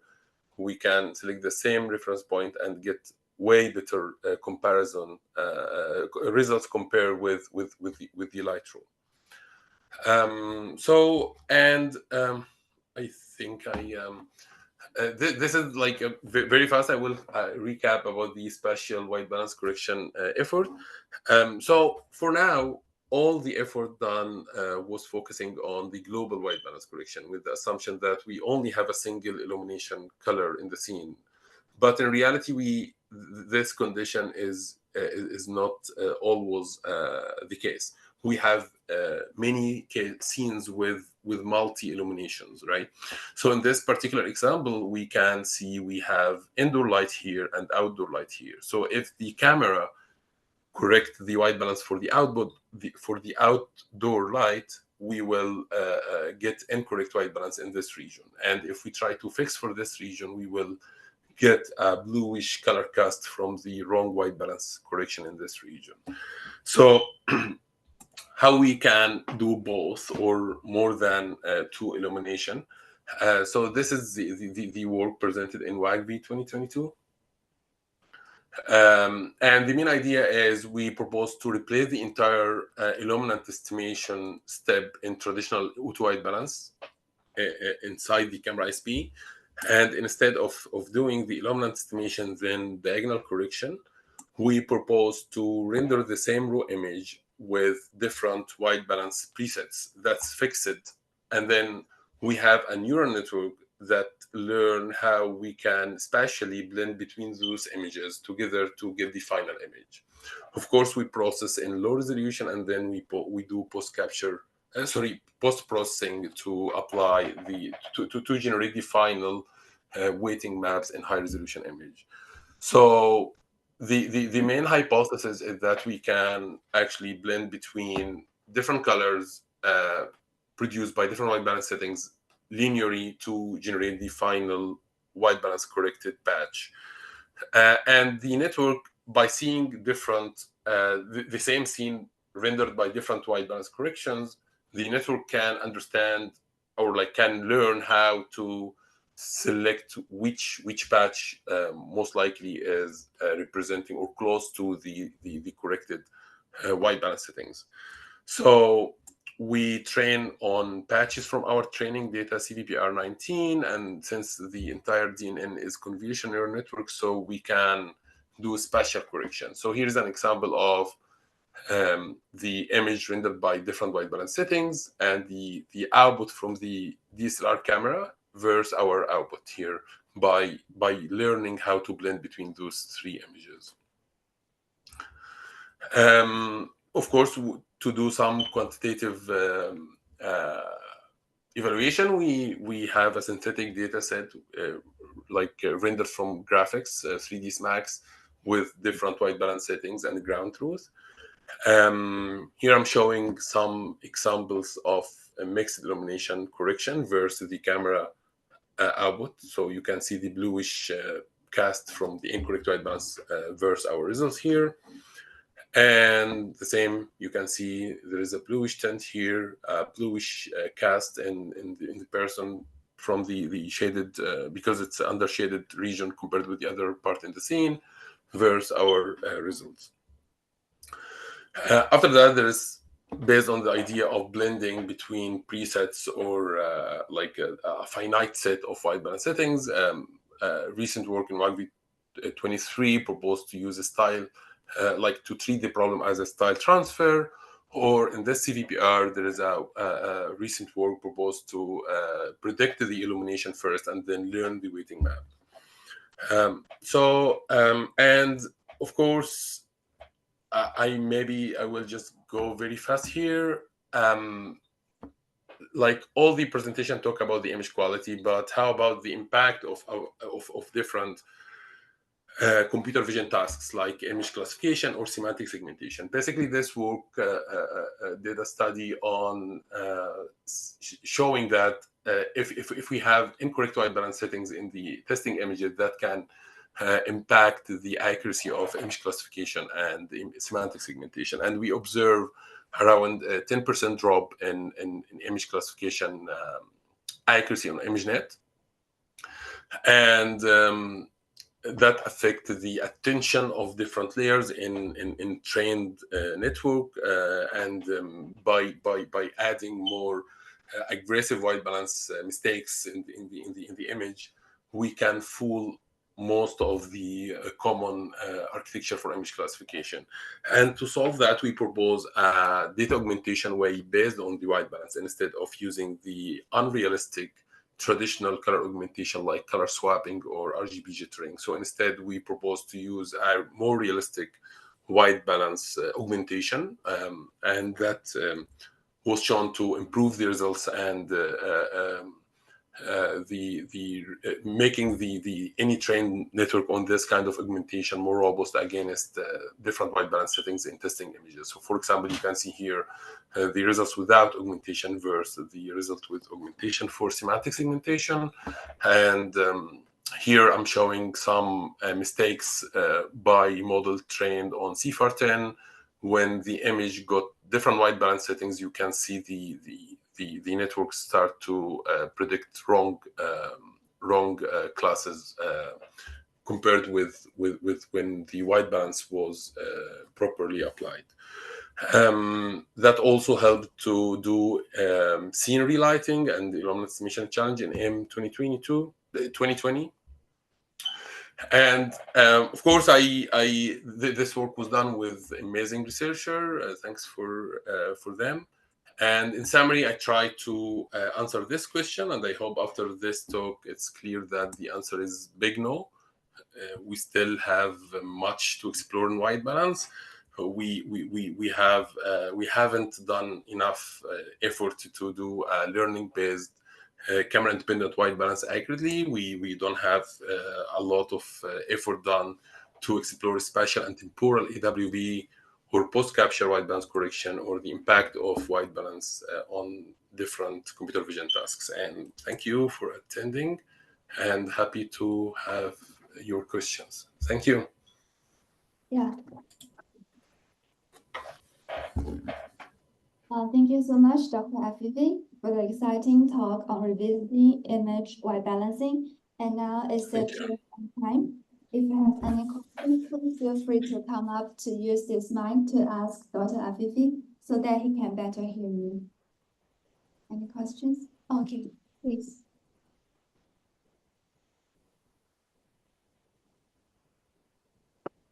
Thanks for the nice talk. I have a question regarding the post-capture white balance correction. So as we know in the Hamilton pipeline, the white balance correction is applied in the XYZ, or we call linear RGB space. But after that, we still have many other post-processing like saturation or tone curving. Some of them non-linear. For those, and they may be different for different cameras. You also mentioned that, yes. So when you're creating the data set for learning-based approach, have we considered the impact of this different impact from different cameras? Where you have any domain gap if you want to apply it to some camera that does not reflect it in your data set? Will this cause some issues? Thank you for the question. It's a good point. Basically, we tried our best to consider diversity in our training data. So we render the same image with a different picture style in the software ISP we used. That represent kind of different way of photo finishing steps. But of course, it will not cover everything. So the idea here is as we add more diversity in the training data, we create kind of meta camera that represent a general representation of the cameras. But if there is something completely different or out of the training data, of course, that will not be handled by any method trained on this data set. Yes. Okay, thank you. Okay, once again, thanks, Dr. Afifi, for sharing your valuable insights with us today. Thank you. Okay, thank you. Thank you.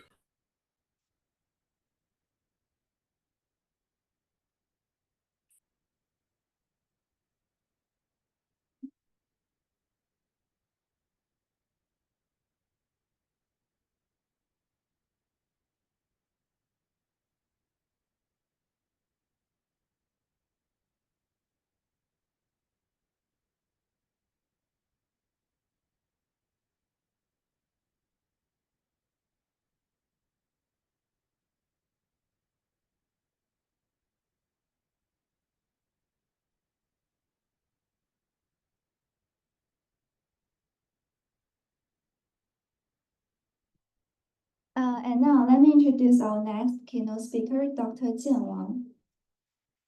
Dr. Wang is currently a staff research scientist at SNAP. He's leading the SNAP Research Computational Imaging and Photography team. He earned his PhD from Carnegie Mellon University, and his research interest mainly lies in computational photography and computational imaging. And Dr. Wang, please feel free to begin your sharing. We are ready.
Sorry, 1 second.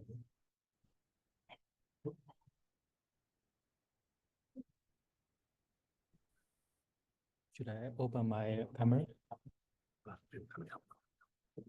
Okay. Okay. Very good. Okay. I will get started. So, hi everyone. My name is Jian Wang. Thanks for coming and listening to my talk. Today, I'm going to introduce a series of our work about towards a better camera in the mobile app and AR glass. This is our team. So I'm a research scientist. Sizhuo is also with us. Sizhuo, can you raise your hand? Yeah. Okay. So we have Bing and Chuan, and we also have Andrea as our program manager and Anne as our software engineer.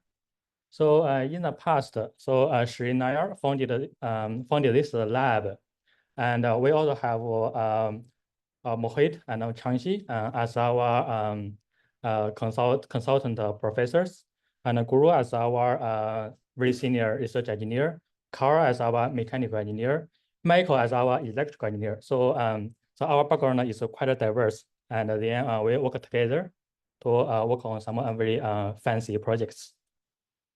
So this is our lab. So our lab is located in New York City. Actually, it's in the center of New York City, very close to Times Square.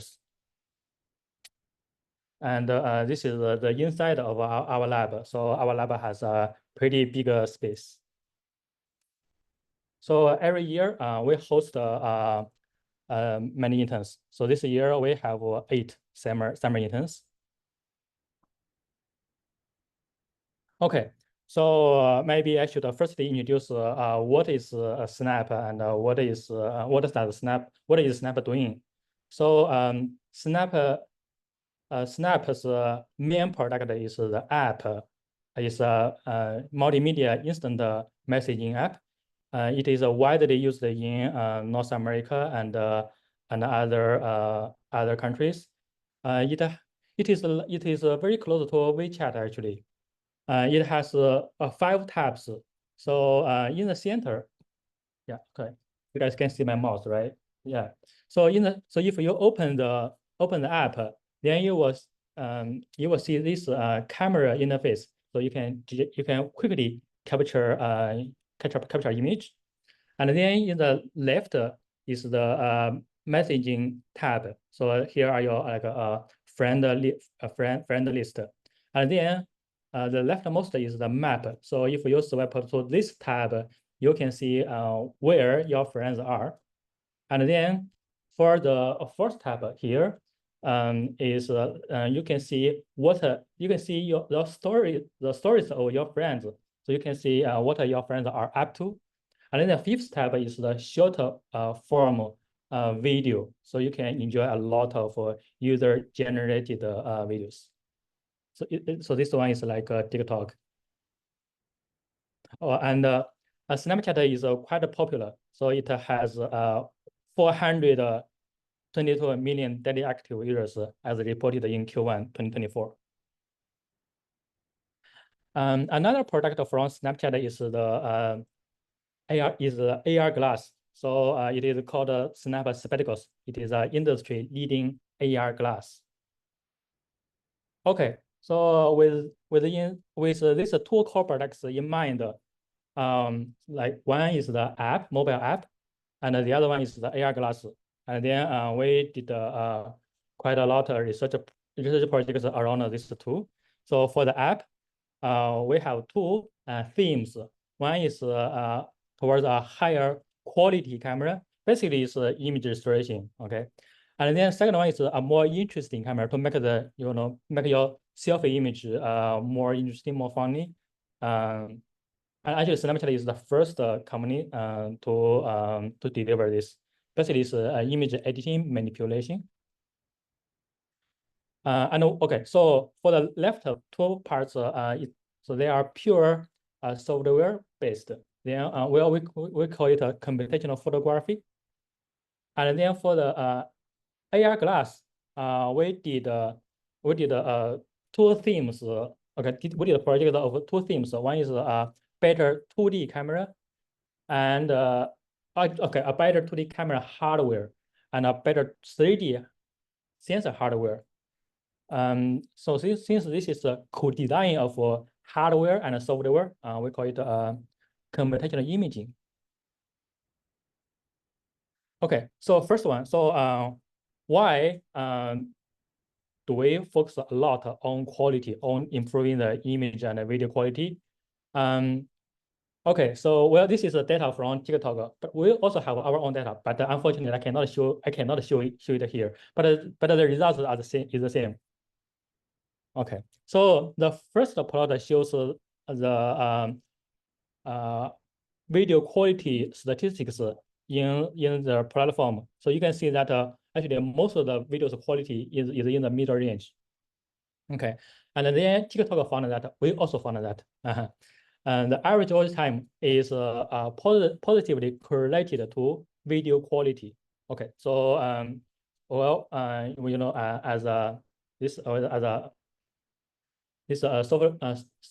social media company, we want to. So the most important thing is make money, and then second important thing is to increase the engagement of the users. So this product shows the importance of quality, of improving quality. Okay, so we did a series of projects around quality. So for example, first quality assessment. Okay, so we have so we did like a face image quality assessment, video quality assessment, content level quality, video quality assessment. Well, so basically content level means like to judge, to predict whether this video is interesting or not. And the second one, video quality. So this is just a pixel level quality. And the second one is a face restoration. Okay, so face actually a majority of the images in the Snapchat platform is is a face. Well, people like to take a selfies and share with their friends, right? Okay, so for them, face restoration is quite important. So we did several like a fast face restoration, which could be used in the mobile phone, and a single reference based. So adding additional reference image to help the face restoration, and then multiple references. Okay, and then human body, and then for and the next one is a scene restoration. So we have like a low light, so we need to solve this problem, like low light, low dynamic range, low quality, under display camera, and then QR code. QR code is a very important thing. So people use a QR code to scan many things every day, and then segmentation. So we have like robust sum, which will appear in this year's CVPR as a highlight paper, and then robust matching. So and then this matching will be presented in SIGGRAPH this year. Okay. And then actually this thumbnail shows the result of our robust sum, robust segment anything on low quality images. And then lastly, we also did projects around improving the video quality. So we have video frame interpolation and a video super resolution. Okay, and then I'm not going to cover everything. So I'm going to introduce some of them. First face restoration, and then quality assessment, and then QR code. Yeah, okay, how to scan the QR code from a very long distance, and then video frame interpolation. Okay, so first and foremost, okay, very important thing. So we need to improve the face image quality, and we have 3 projects. Okay, so the first one, so the leftmost one is just a blind portrait enhancement. So the input is just a low quality image. Okay, the goal is this image, and then second one is adding a single reference, right? And then we also have a variation that we have multiple references. Okay. Okay, so let's look at the first one, blind portrait enhancement. By the way, so this feature has been shipped. Okay, so this is what the UI looks like. So after the user capture image, then the user can tap enhance on, and then the noise will be removed, and all the blur will be removed.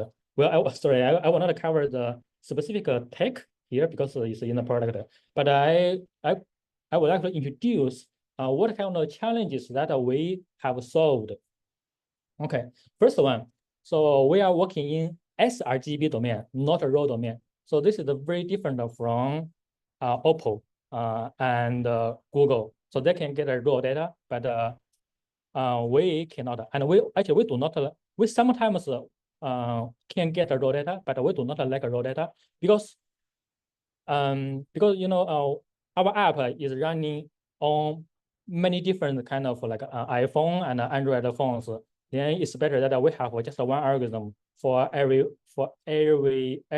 phone. Yeah, and then for some Android phones we cannot get the raw data.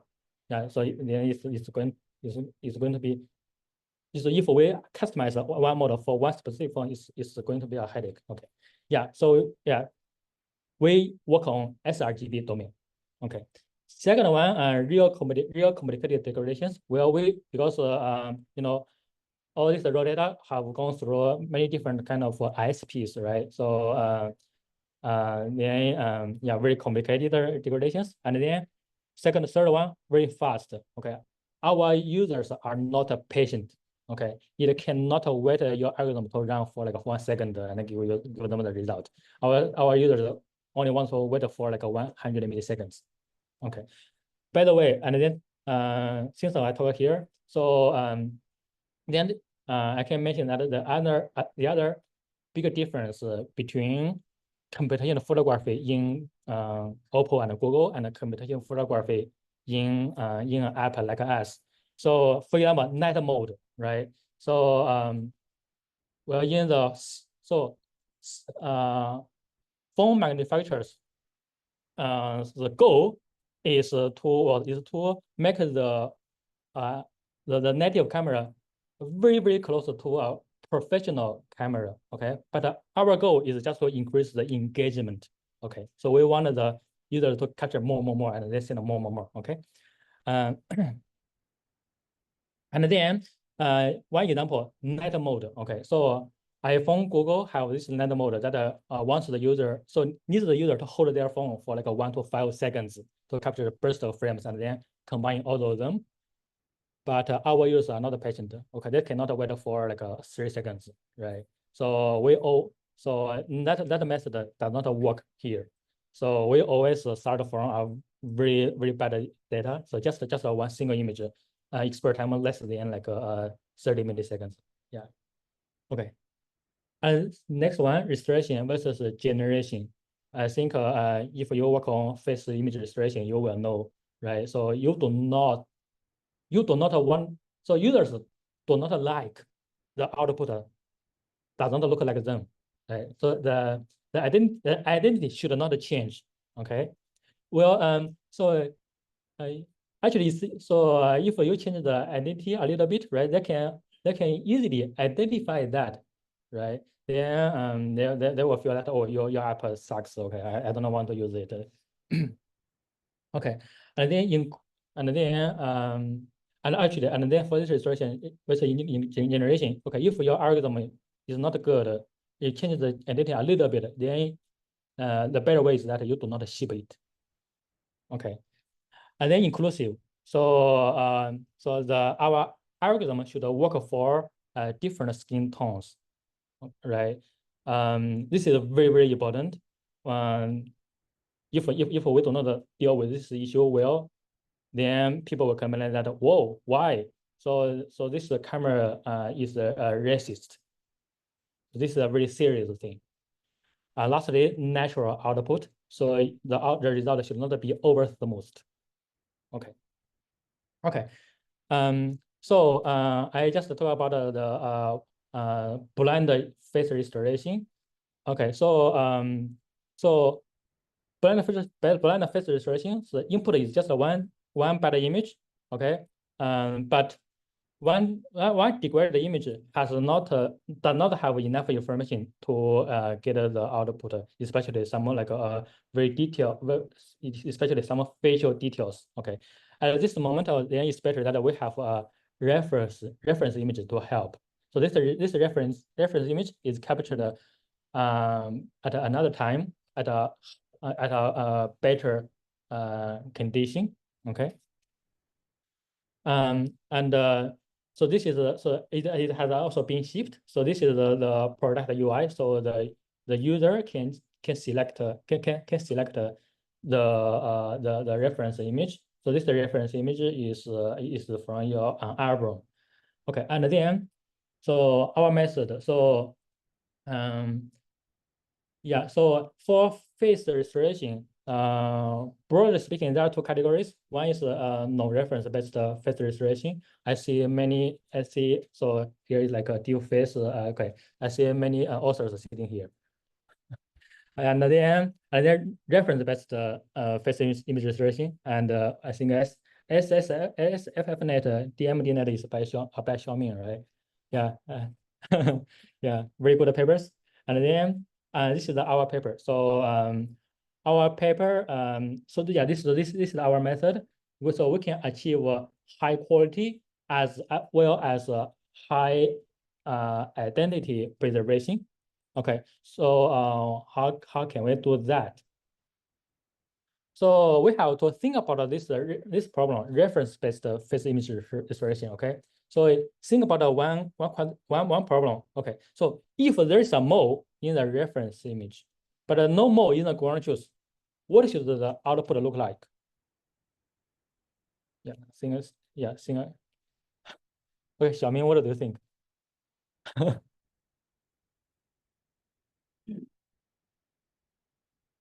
Yeah, so the reference image and the ground truth could be different because you know because of different makeups, right? Yeah.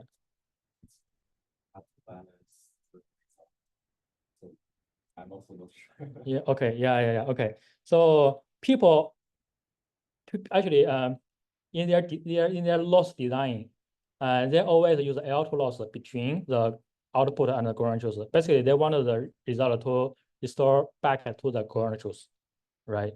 But we argue that this is not the right thing. So we think that okay, to answer this question, okay, if there is a mole in the reference image, the output should also have a mole, okay, as long as it does not have a conflict with the input, okay, meaning so the output. So if the input is not that bad, and you can clearly see that there's no mole, then the output shouldn't have a mole. But if you cannot see whether there's a mole in the input and the reference has a mole, then the output should also have a mole. Okay, so okay, to summarize, so we set a new goal, okay, based on what I just said. So we should copy features from the reference image as much as possible, and output should be semantically consistent with the degraded input. Okay, and then face should be realistic and generate the details. Well, yeah. Okay, and then to realize the new goal, we come up with this new combination of loss. Okay, so remember that we should do two things: copy features from the reference image as much as possible, and then okay, and then output semantically consistent with the degraded input. Then we propose to use special minimum loss. So the output should be either very close to the reference or to the ground truth. Okay, and the output as a degraded version should be very similar to the input. This is cycle consistency loss. Okay, and then we also add the other two losses like identity loss, adversarial loss, which are common. Okay, and then let's see the result. So, well, this is our co-founder, Bobby. Okay, so we found old news about him, and then we crop his face here. Okay, and then if we apply non-reference or traditional like a GFP GAN, this is the result. Well, the result this image looks beautiful, right? Very high quality. Okay, and so this is our result. So the difference is what? The difference is, so you can see that there is a little mole here, right? So here, yeah. So yeah, basically our result has a better identity preservation than traditional non-reference based image. Non-reference based result, yeah. So well, this is the preferred by our co-founder. I mean our result. Okay, lastly, so if we have multiple reference images, right? So we can do more things because a single reference does not provide enough information. Okay, if we have multiple references, why not use it? Yeah, so yeah, this is why Xiaoming used it in DMDNet. Okay, yeah. So well, Xiaoming's DMDNet is based on dictionary learning, and then our method is based on diffusion model. So so our method has two. Okay, so let's think about this problem. So this is like a personal. So we call it this is a personalized restoration problem, and this is also like a personalized generation problem, right? And then very close to the work is DreamBooth.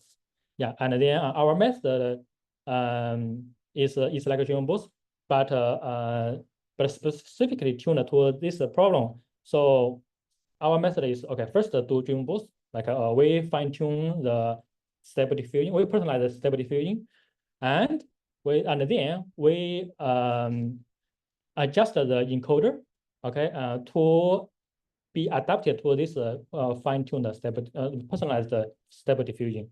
Yeah, so we call it a dual pivot tuning. And then let's see a result.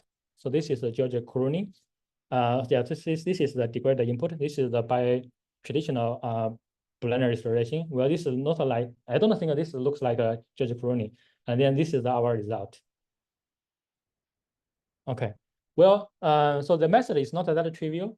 So I just said, so we have this dual pivot tuning. But if we do someone like a single tuning or some other combination, then the results will be worse than ours.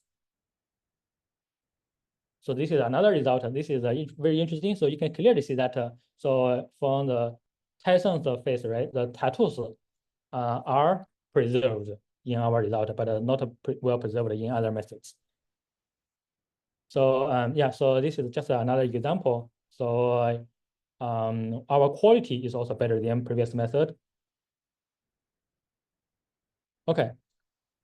So I just talked about the face image restoration methods, and then the next question is when should we apply enhancement? Okay. So well, we should apply the enhancement when the face image quality is bad. Okay, but current method. So for these two images, right? This is a Sizhuo. For these two images, the traditional method will say that okay, this method. So the left image has a higher quality. Okay, but I think that our users will definitely think that the red image has a higher quality. Okay, so so actually face image quality assessment is not a trivial problem. So current methods do not learn to separate the degradation from content.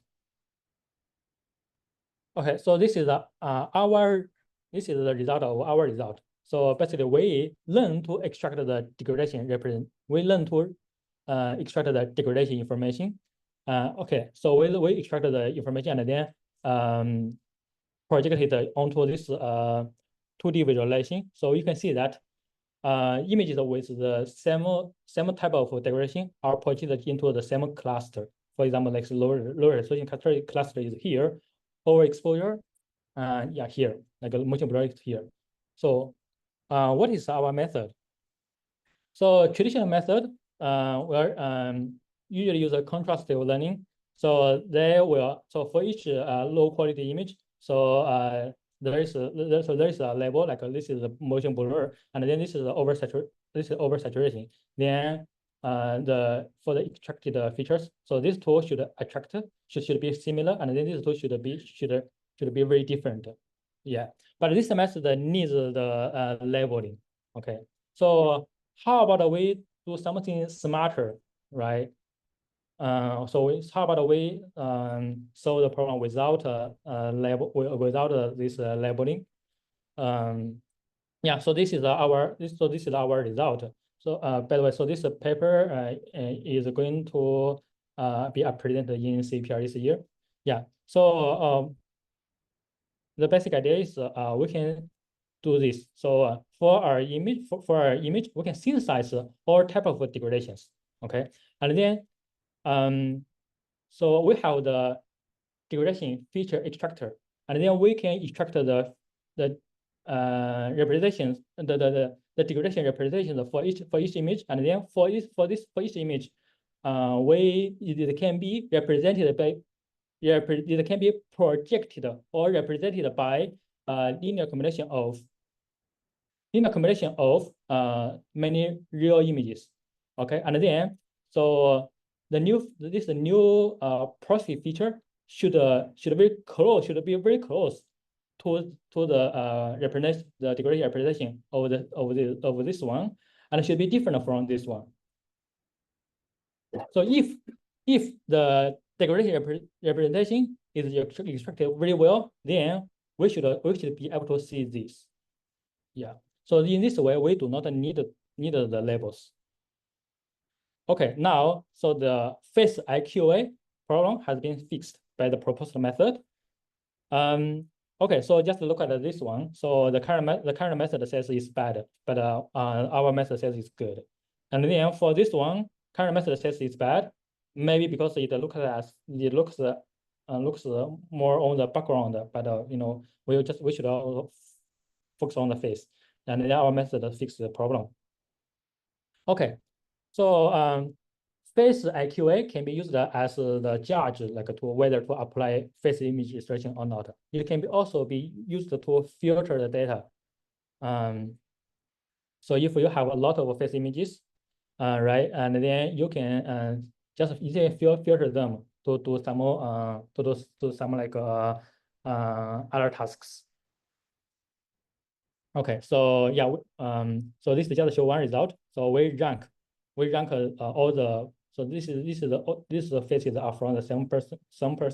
So we just rank them based on their image quality. This is another person. So yeah, the higher quality is here, and then lower quality is here, is in the right bottom corner. Okay, I just talk about the face image quality assessment. Another interesting question is, okay, can we predict the quality of a shorter video Okay, so why are we going to do that? So imagine that a creator upload a video to our platform, right? Then how can we like promote this video? So okay, if this video has been watched by like 1,000 people, then based on the history, we can somehow know this video is popular or not. But this is a newly uploaded video. We have no way to know. We have no user engagement history.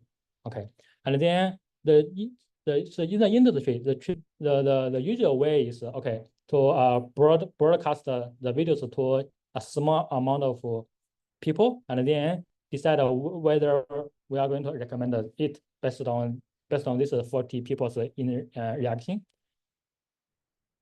Okay, well, okay, we know that. Okay, this so there are many problems about it. First one, so 40 people is a small amount, and if it's a better quality video, then these 40 people will not have a good experience. Okay, and then we think we are the researcher. We think, can we predict the engagement? Okay, can we predict whether this video is going to be popular later? Just by analyzing the video content itself. Okay. Well, we do not know whether we did not know whether we can do but yeah. So, but we have the data. Then we just tried. So yeah, the problem is just giving a video, predict whether it's going to be popular or not, or whether it's going to be interesting, whether it's interesting or not. So there are two problems that need to solve. So the first one is so we have a lot of data. So we have like 10,000 videos, and then each video has many metrics. Okay, so in our database, so yeah, 10,000 videos, and then each video has the user engagement history, like a rate. Okay, average watch time, the number of comments, etc. Okay, so so first question is what metrics to learn? So can we predict this video's like rate? Okay, it turns out that it does not work in our platform. And then can we? And then the left one. So can we predict each video's average watch time? Then actually the answer is no. So why? So here, the horizontal axis is the video duration. So each dot is a video. Okay, each video has a video duration and its average watch time. Okay, so if the target, if the metric is the average watch time, then it's not a fair. So, you know, longer videos have longer watch time. Shorter videos have a shorter average watch time. Okay, and then how about average watch percentage? So this is the average watch time divided by the video duration. This is also so this new metric is better, but still not fair for all the videos.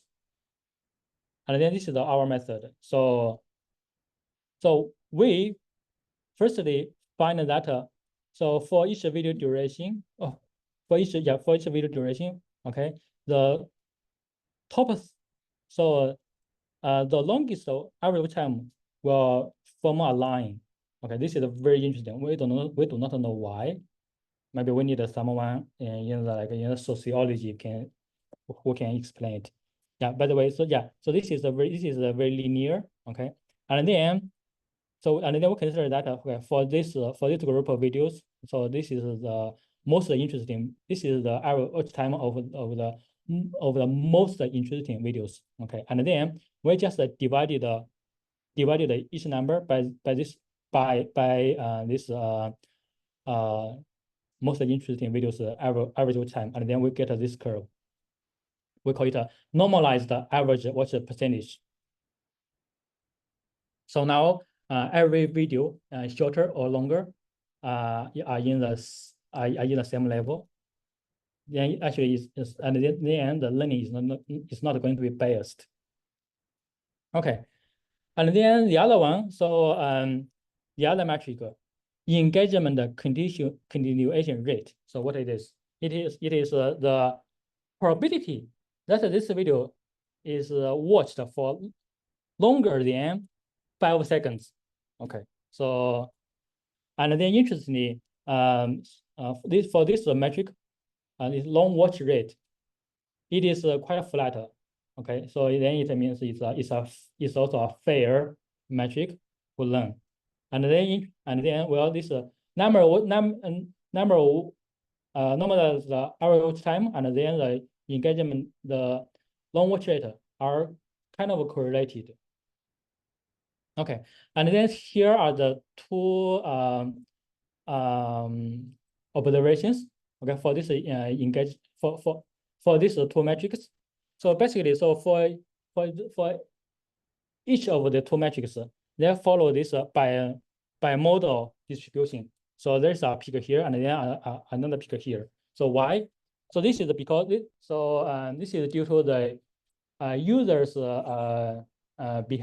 behavior. So okay, I'm not sure whether you guys use the TikTok or Douyin.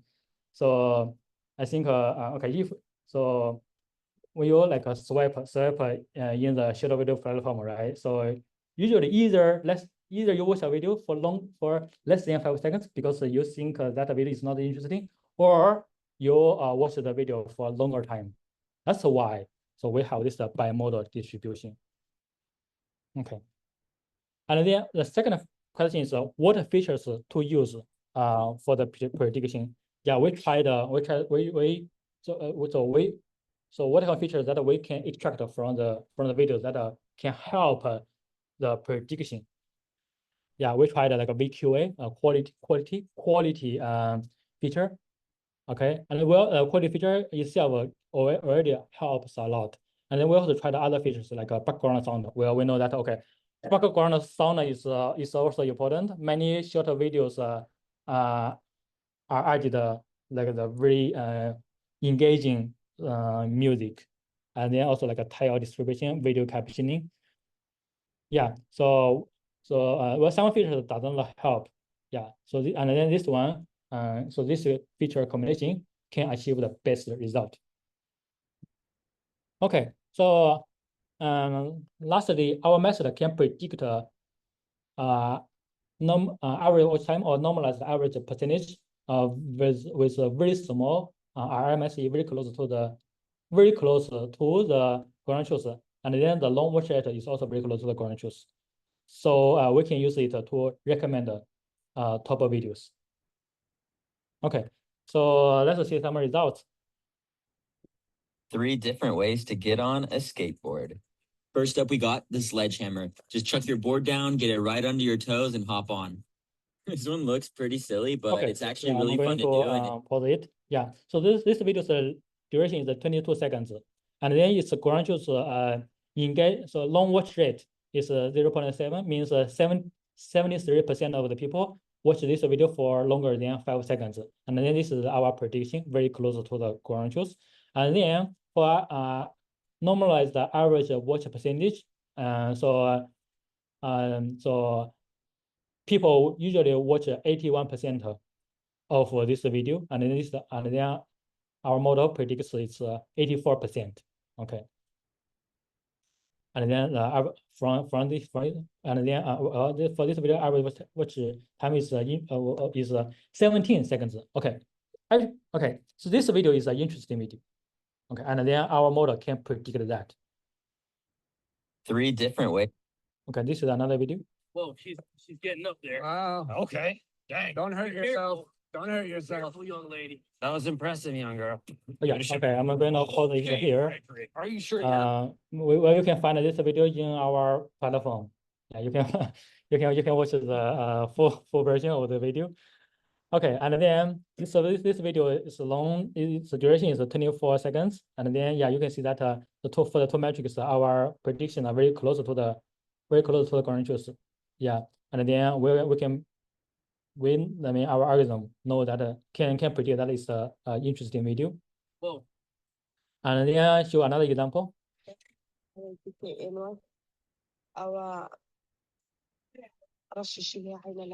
Yeah, so this is just someone to show the bag.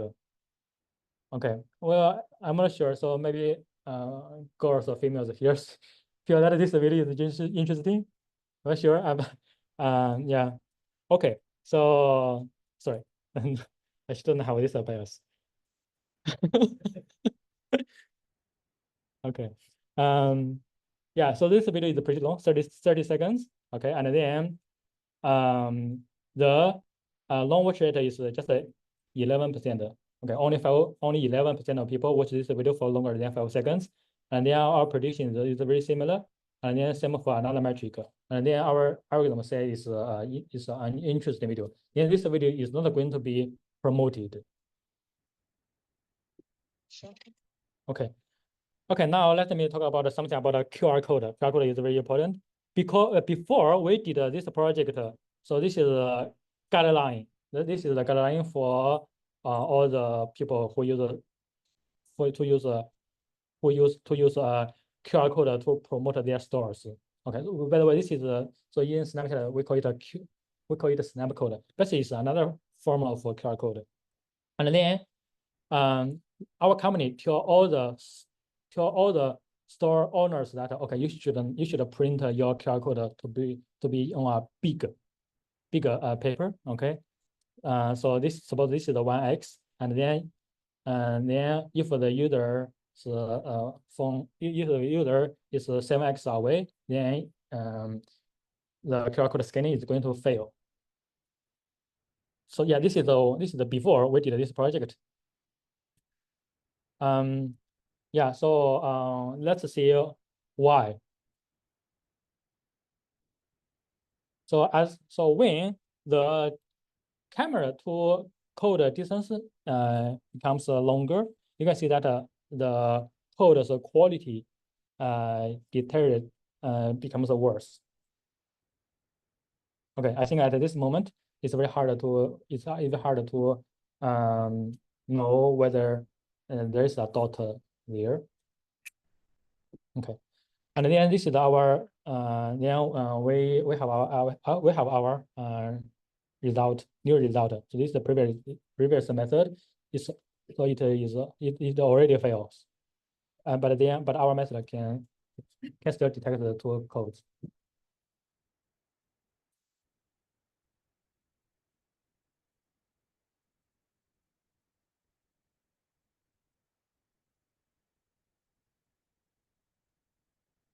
Okay.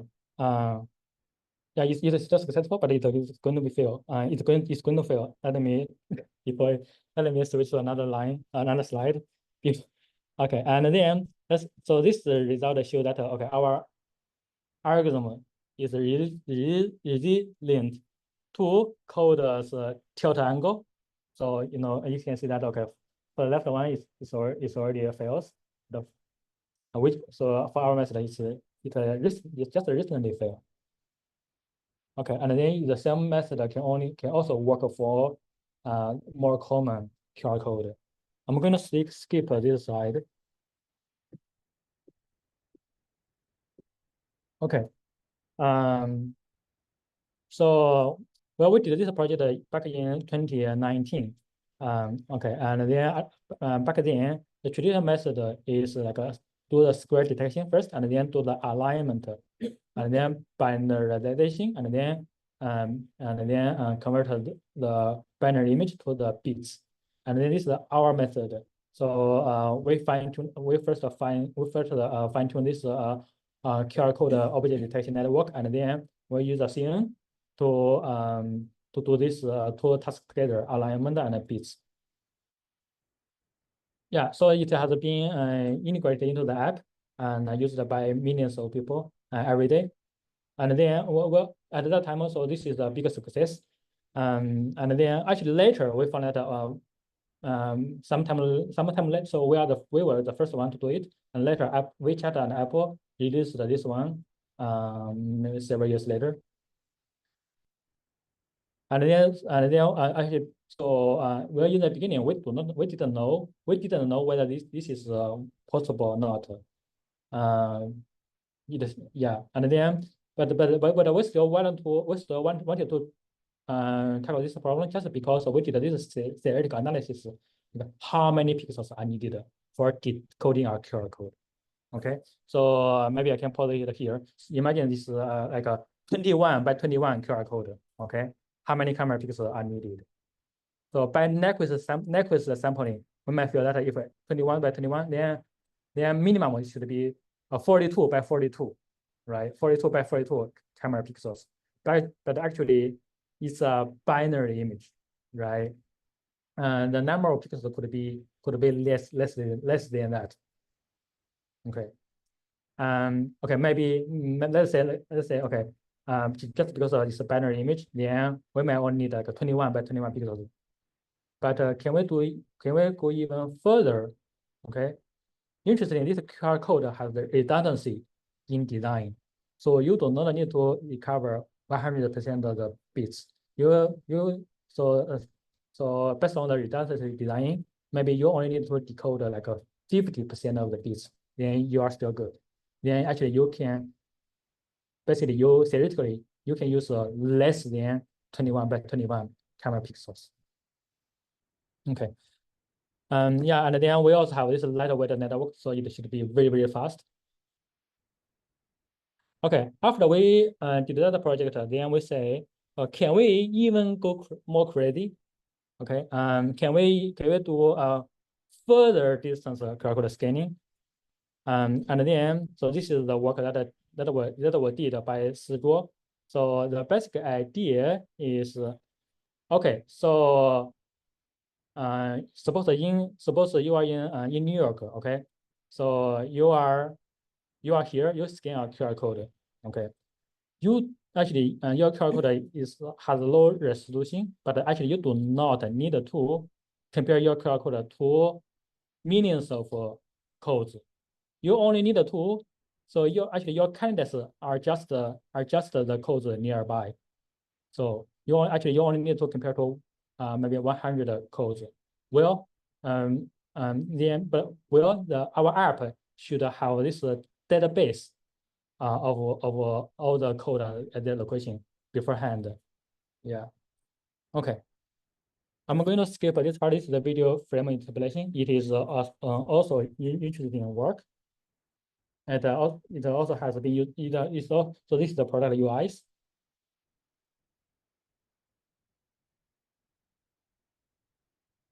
And then we also did this so more interesting camera. So we did a selfie anti-distortion. So convert this selfie to this image. Okay. And then for AR glass, we did the co-design of hardware and software on like low light imaging with flash. resource limited 3D sensing. So okay, so for active sensing, how can we use a minimum power but sense a very long distance? And then some fancy thing. So I'm going to post the slides on website. So okay, 3 fancy things. How can we detect transparent glass? Okay, and then how can we design a transparent display? Lastly, how can we design a transparent camera? Okay, so you can find the answers in my slides on website later. Okay, to summarize,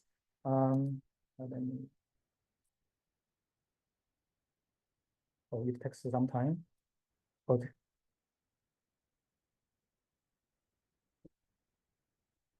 Okay, to conclude, yeah. So, so our company have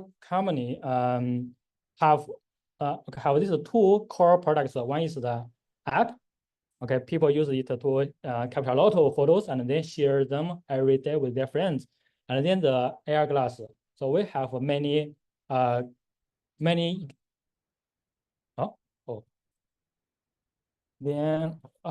me see. Let me try again.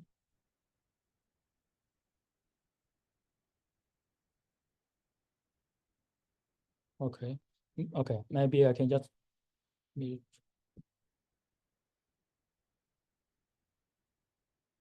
Okay. Yeah. So 2 core products. Okay. One is the app, with 400 million daily active users. Okay. And then the AR, the very fancy AR glass. Then we have many exciting and real computational photography and computational imaging problems. Yeah. And so maybe the last message that I want to convey is so our lab is great. So please encourage please apply for our lab as your internship place, or encourage your lab mates to apply for the full-time job in our place. Yeah, thank you.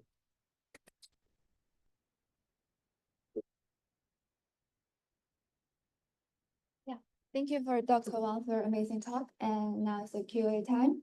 If you have any questions, please directly ask Dr. Wang here.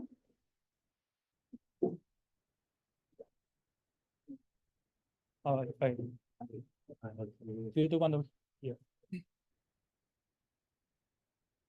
I have 2 problems. So first one is a reference space with restoration. So I think there are many challenges in this task. For the first one, if the reference image have different pose or with or without sunglasses, which is different from the input LR image. So how do you have any design in your method to handle this problem? Okay.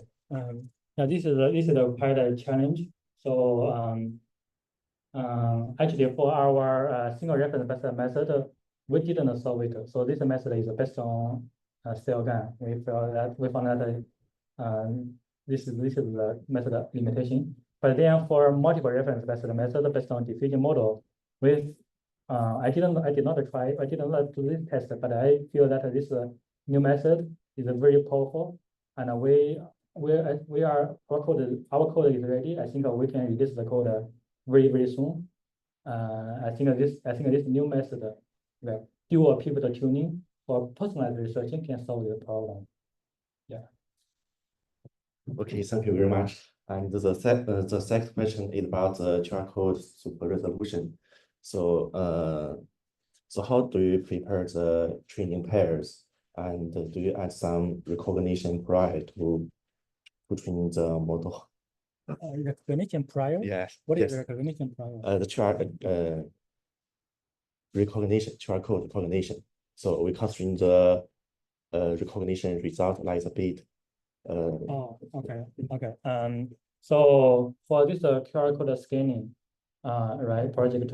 So very important thing is how can we get the training data? So we actually synthesized all the data because we understand the degradation process. Okay, and then for the training pair, so the ground truth is the bits. Is the bits. Not it's like a 21 to 21 bits. Thank you very much. Yeah, thank you.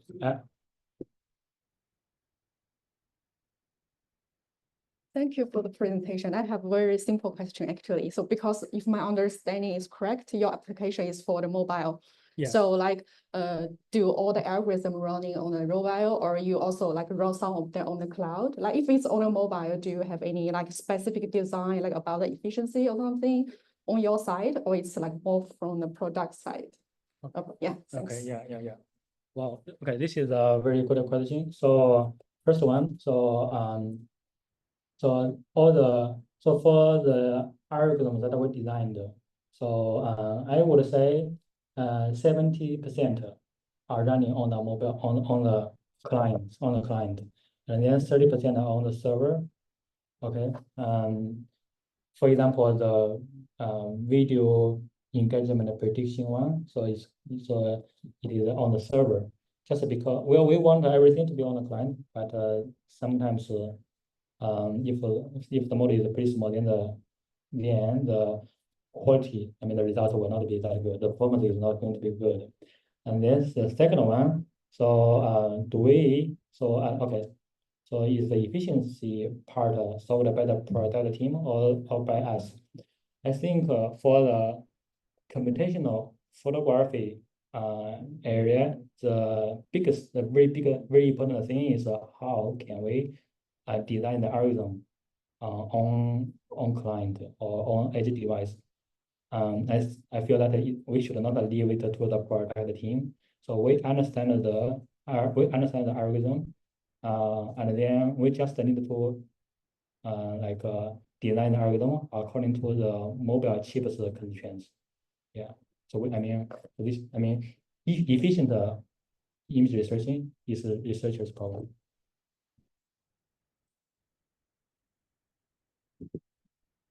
Okay, yeah, thank you very much.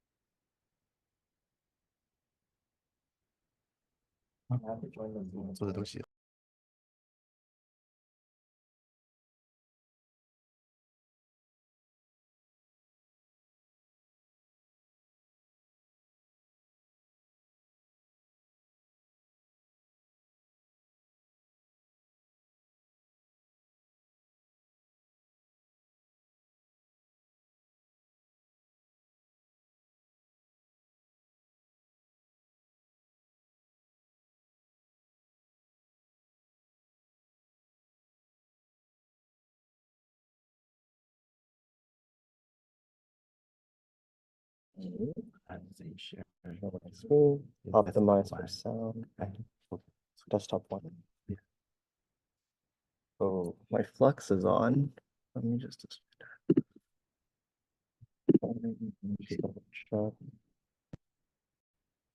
Hope we don't see presenter. Okay, great. I take this off because it's really annoying. Do I have to speak into this? Hello? Talk like that? Oh, I don't like this. Hello, everyone. Thank you for coming.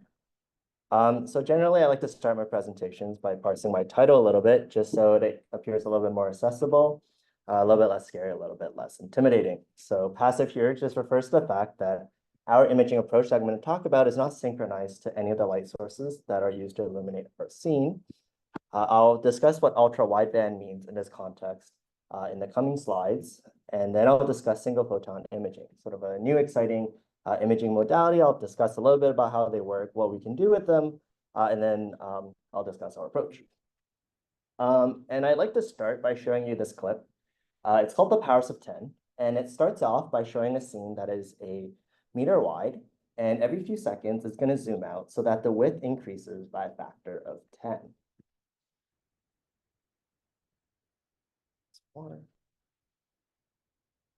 So after a few seconds, you're going to start seeing the city of Chicago, and then the Great Lakes regions. And eventually you're going to be able to see the continent, the planet, the moon, the Earth's orbit, and then finally the entire solar system.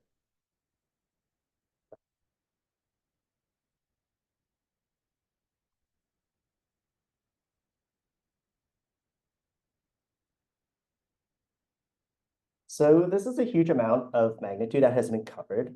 And so imagine a video camera that allows us to zoom in and zoom out over a similar range of magnitudes, but in the time domain. So it allows us to record phenomena taking place concurrently at all these different time scales and observe them later. And if you think about it, even within just 1 second of video, there's a whole solar system of time scales that we ought to be able to record simultaneously. And a video that can, and a camera that can do this would allow us to slow down or speed up a live video recording by a factor of billions, depending on what visual phenomena we like to observe.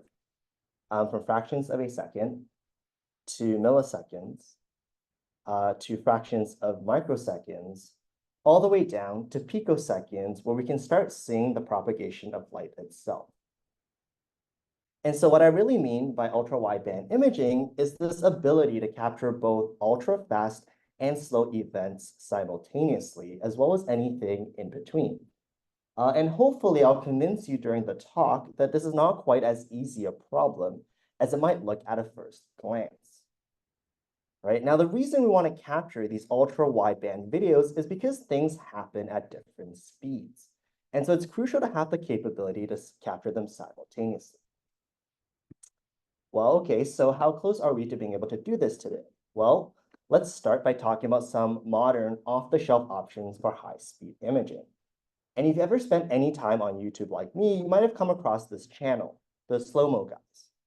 And basically, they've got this high-speed camera that they go around with, capturing videos of all kinds of different phenomena, from water droplets to lightning to speeding bullets. Okay. And that's great and all. You know, off-the-shelf cameras these days are getting faster and faster. And these days they can go all the way up to 1 million frames per second, which is already 6 orders of magnitude. And indeed, when we record with these devices, we can theoretically record them from any length of time we want.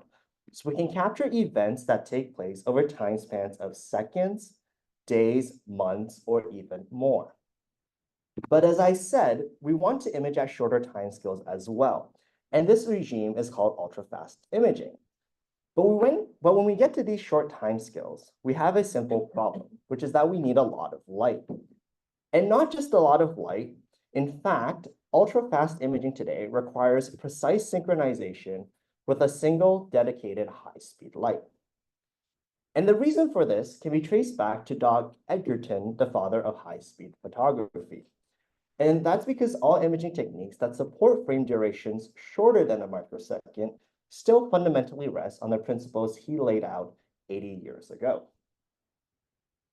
Now, before I talk about ultra-fast imaging, I want to play this ad from Gatorade that provides some clues into why we need all these different components.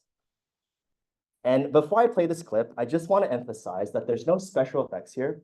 There's no post-processing done. So what you see being played is going to be exactly what you would see if you were there in the room yourself.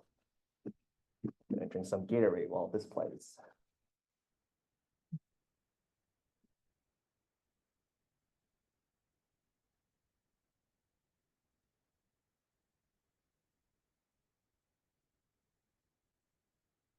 So basically, they were able to animate raindrops in the form of people moving. And how did they do this? Well, obviously, they were not moving raindrops from frame to frame. And so I'll show you a different clip that hopefully reveals the magic behind this.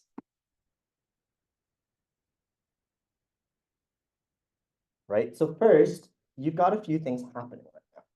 You have this array of Gatorade bottles, which is releasing water in a very precise and controlled manner.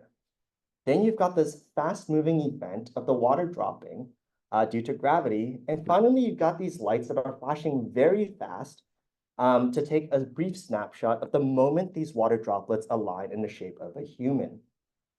And all of these are synchronized together to provide this illusion of water droplets moving as a human running. And in fact, this idea of synchronizing events with brief snapshots was taken to an extreme by Velton and Raskar 10 years ago, where for the first time ever, seeing light propagation through everyday scenes was made possible. And here you can see his iconic video of a laser pulse moving through a bottle of Coke. So how is this done? Well, let's think about why we need each of these different components for ultra-fast imaging, starting with why we need a dedicated high-speed light. And remember this egg video I showed you guys earlier? Well, here are the slow-mo guys again, preparing to capture that video. And the interesting thing here in this photograph is not just the fact that they've got this really fancy camera, but also the fact that they're clearly shooting in the blazing sun. And so if you need these kinds of conditions to shoot a good video at the microsecond timescales, then there's absolutely no way natural light is going to be able to allow you to shoot a good video at timescales 1,000 or 1,000,000 times faster, because you would need natural light to be that much brighter, right? And here I have a video of Doc Edgerton himself demonstrating why a source that is not only bright but super fast becomes critical here. Right? Hopefully a sound plays. Still photographers are very busy these days snapping pictures of fast-moving objects and whatnot. A fair degree of clarity is attained with the aid of the modern flash bulb attached to the camera. We'll see the results of this later. Edgerton uses the same camera. When it's hooked up to his things and stuff, however, he makes the average action picture look like a broken-down tintype. The high-speed light does it. Each flash of that light lasts 1/30,000th of a second, which is faster than a goose in a high wind. So, we take the picture. Here's that first picture made with the usual flash bulb. Note how the shoe and ball are blurred. And here's the photo by Edgerton, clear as a California morning. Well, some California morning. So the record holder in high-speed imaging today, in fact, uses a variant of this technique, but with a very fast and very bright flash. And the fine print here is that they basically pack within a single laser pulse the energy of 1 billion laser pointers. Now, this is so bright that you most certainly would not want to have your hands or your eyes anywhere near that pulse, and you certainly wouldn't want to repeat it too many times. And so this imposes a major restriction on the time span of events that can be recorded. Alternatively, if you had precise synchronization with a light source, then we may not need a lot of light. And again, I'll let Doc demonstrate this for me yet again. The principle of this high-class gadget is a light that flashes on and off at variable speeds. Through this invention, you can examine machinery in motion. Here, a common electric fan is used in a simple demonstration that even I can understand. Or can I? Anyway, when you direct this light on a fan and synchronize the light flashes to the revolutions of the fan, the blades appear to be stationary. Right, so once we have frozen the scene in time, we can simply collect light for however long we want. Right, and again, the same idea was used by the video of the light propagation I showed you earlier. And though some of you may think that this is a moment in time being captured, in fact, it's actually millions of identical moments acquired over time spans of many hours using a pulsed laser that was synchronized with their camera. And the light here would actually be weak enough for you to put, say, your hand in front of the Coke bottle without any fear, but you wouldn't see your hand at all because it would be completely blurred out. And in fact, again, the fine print here is that you can almost never image any events occurring over time spans longer than the period between individual flashes. So recording is limited to less than a few nanoseconds. And so although this technique can image at short time scales that we want, it's limited to very short events. And again, finally, it's very important that we have a single light source in the scene. And again, I'll play a video to demonstrate why that's the case. Anyway, when you direct this light on a fan and synchronize the light flashes to the revolutions of the fan, the blades appear to be stationary. To make sure they aren't, it's better to turn an ordinary light on the fan than to stick a finger into it. Right, so in this case, if you had any sort of asynchronous light in the scene, it would just corrupt what we actually want to acquire. So we have a lot of techniques for ultra-fast imaging nowadays. But if we put all of these techniques in ultra-fast imaging on the same axis, we can make sort of a very simple observation, which is that they can only image extremely short events. But as I said, we're not interested in capturing only fast events. We'd like to be able to capture slow events as well as everything in between. So how do we image across 12 orders of magnitude simultaneously?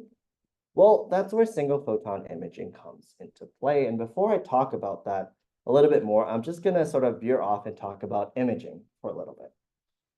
We're not gonna go there yet. One common analogy to describe how a camera pixel works is through the use of a water bucket collecting raindrops, much like pixels collect charge generated from photons.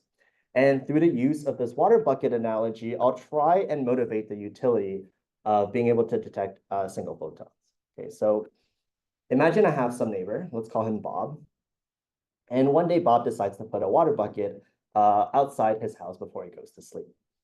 Now, when he goes to sleep, it rains overnight. So the next day he's gonna wake up and find his bucket filled with water. Now, I, being the friendly neighbor that I am, might decide to ask Bob, what happened last night, okay? And he takes a look at the water bucket, and then he can reasonably deduce that, oh, it must have rained last night because my water bucket filled up. And if he wanted to go one step further, he might even go out and measure the water bucket level, and maybe he'll come back and say, on average, the average rainfall was 12.5 millimeters. But if you think about it, in my opinion, that's a little bit unsatisfactory because even though you know that it rained last night, there's a lot of missing detail, right? For example, there are questions like, when did it start raining? When did it stop raining? Was the rainfall a steady downpour or were there flash floods? And finally, was it even rain? That I might want to ask. And even though this at a first glance appears to be a sort of artificial set of questions, we can project them to what they would mean in a context of a camera, right? The first question is simply asking about, when did the lights turn on during the acquisition? The second one is about whether or not when the lights turned off. The third question about the steady downpour amounts to asking whether or not the photon flux incident to the pixel was constant over the acquisition time or whether it varied over time. And finally, the last question sort of posits whether or not there are other light sources present in the scene. And so Bob's a smart man. So the next day, instead of sleeping, he goes out and decides to goes out every 30 minutes and he measures the water level in each bucket. And he this time he comes back to me with a graph that may look like this. And even though he's only measured the water bucket level very sparsely, there's a lot more information we can learn here, right? So for example, you can see that around this time, because the water bucket level stayed constant, there was no rainfall at all. And around this period, you can tell that there was rainfall because the water level rised. And based on the slope of the curves, you can tell that the rainfall in the first one was heavier than the second rainfall. And finally, maybe right before 7 a.m., there's an uncharacteristic sharp rise, which might mean that someone had filled it up, tempered with your water bucket. So hopefully you can see that even with sort of like this simple curve, this rain level curve, gives us a lot more information about what happened overnight than the first case. Now we can take this example to an extreme. So suppose he's still unhappy and that Bob just happens to be this rich billionaire. So he goes out and gets this supercomputer and water bucket that has this incredible level of processing and ability to measure the water levels, so much so that he could time with high precision when a raindrop falls into the bucket. Okay, so in this case, he would have so much information. He could completely recap the entire history of what happened overnight. And that's very different from the first case I described, where he only knows the outcome of the events overnight, and therefore effectively has no idea about the history of what happened. And similarly, just like being able to detect each raindrop gives us a lot of information, similarly, photons themselves are also rich with information. And this is where single photon imaging comes into play. So let me explain this in a little bit more concrete terms. Imagine the scene of a person, let's call her Carrie, moving around in a room. And we can take a look at this pixel on this chair. Now, the light intensity at this pixel is going to look like some curve like this. So every time she covers that chair, it's going to drop, right? And now radiometry tells us that basically the light intensity is a function of continuous time. And if we could observe this light intensity directly, then we could simply sample it for however many frame rates we want. from, kilohertz all the way up to billions of FPS. Now, the issue here is that this curve isn't directly observable because light propagates as photons. But fortunately for us, as I said, these photons do contain the information we need to infer the light intensity over time. So rather than light rays looking like this as we imagine them, it looks a little bit more like this, where light propagates in discrete packets called photons, whose arrival in the camera is completely stochastic.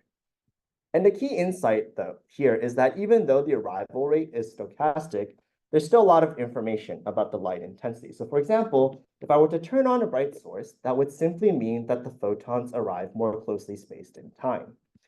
If the source itself fluctuated, then the rate of photon arrivals will fluctuate as well. And you see this clustering effect happening because brighter intensity means more photons and dimmer intensities means less, hence the clustering.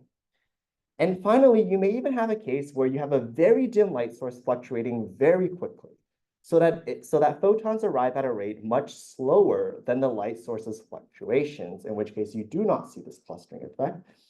And this is the case where all techniques for ultrafast imaging will fail because they do not have enough light, enough photons to collect without the use of synchronization.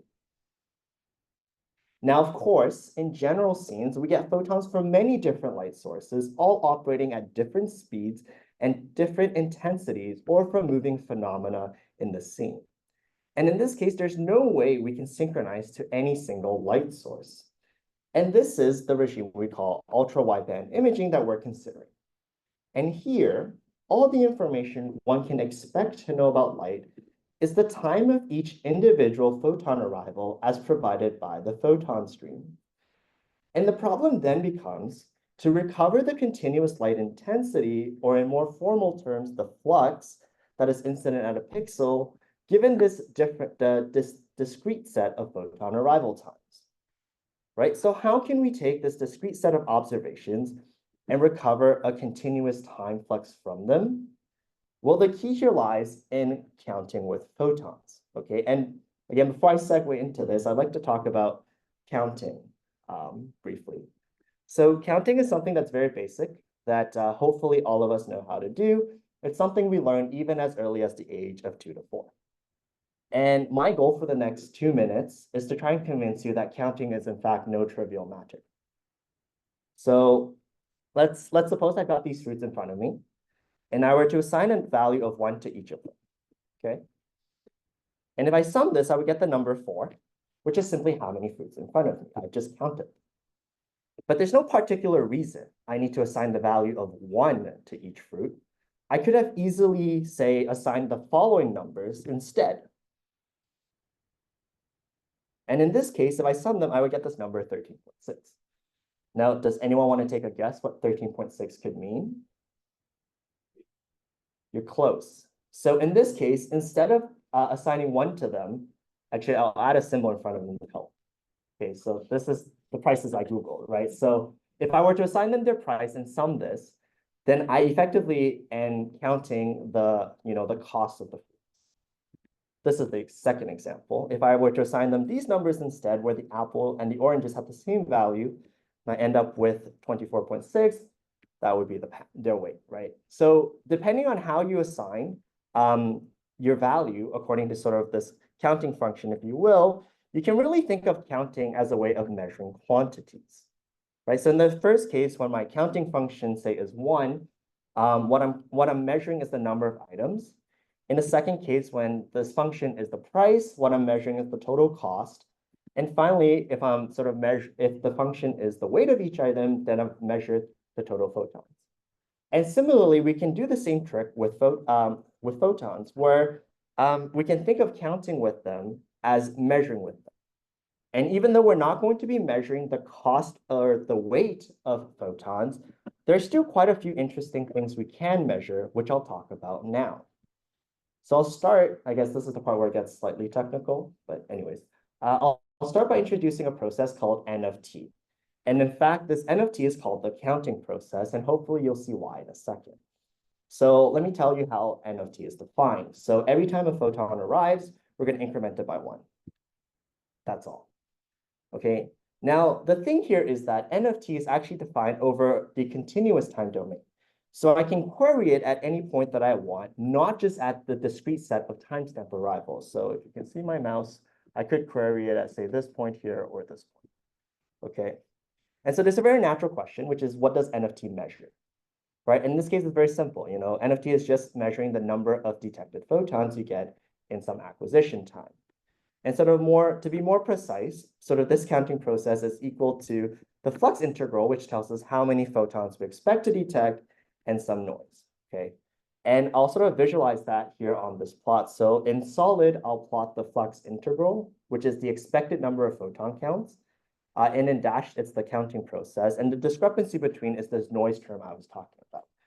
And I'd like to just focus your attention on sort of this area. So you can see that as photons arrive, this counting process, if you will, is just strictly is just increasing over time.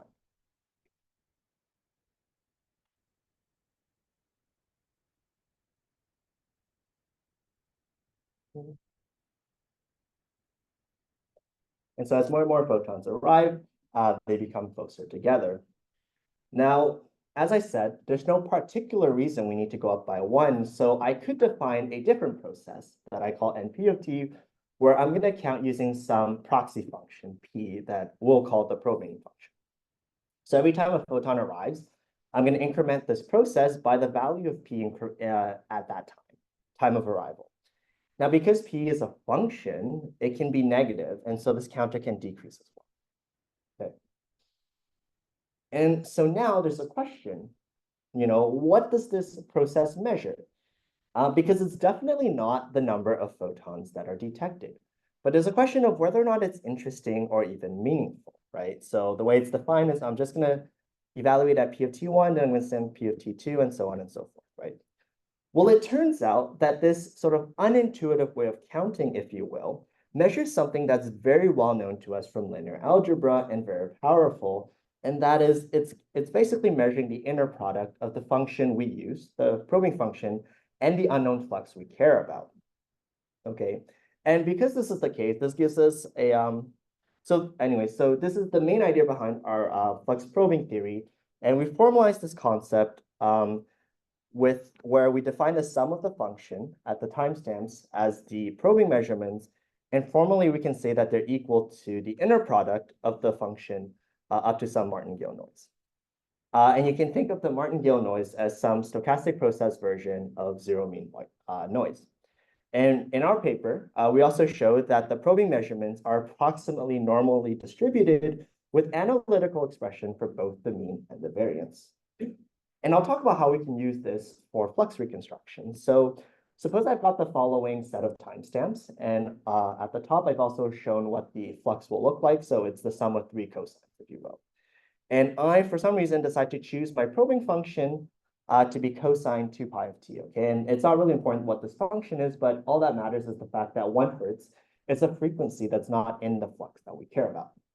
So if we were to count using this function, and I want you to focus your attention here, you'll notice that what happens is that this process is going to go down at times, it's going to go up at times. Unlike the first case, it's pretty random what happens.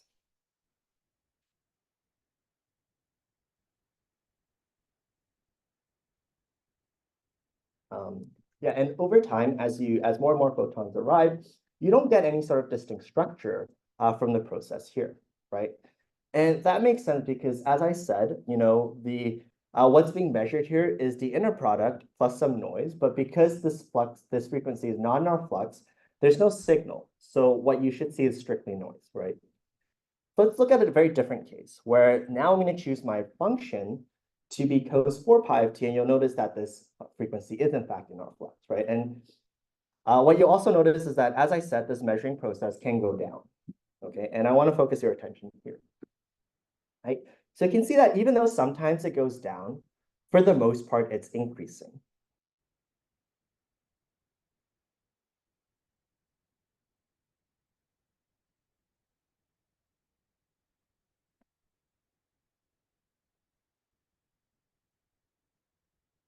And so what happens is that, you know, when the frequency is in the flux, we get a very different structure in sort of this curve than when it's not. And so this gives us a very simple way to figure out what the flux is, namely that we start with the detected timestamps over time.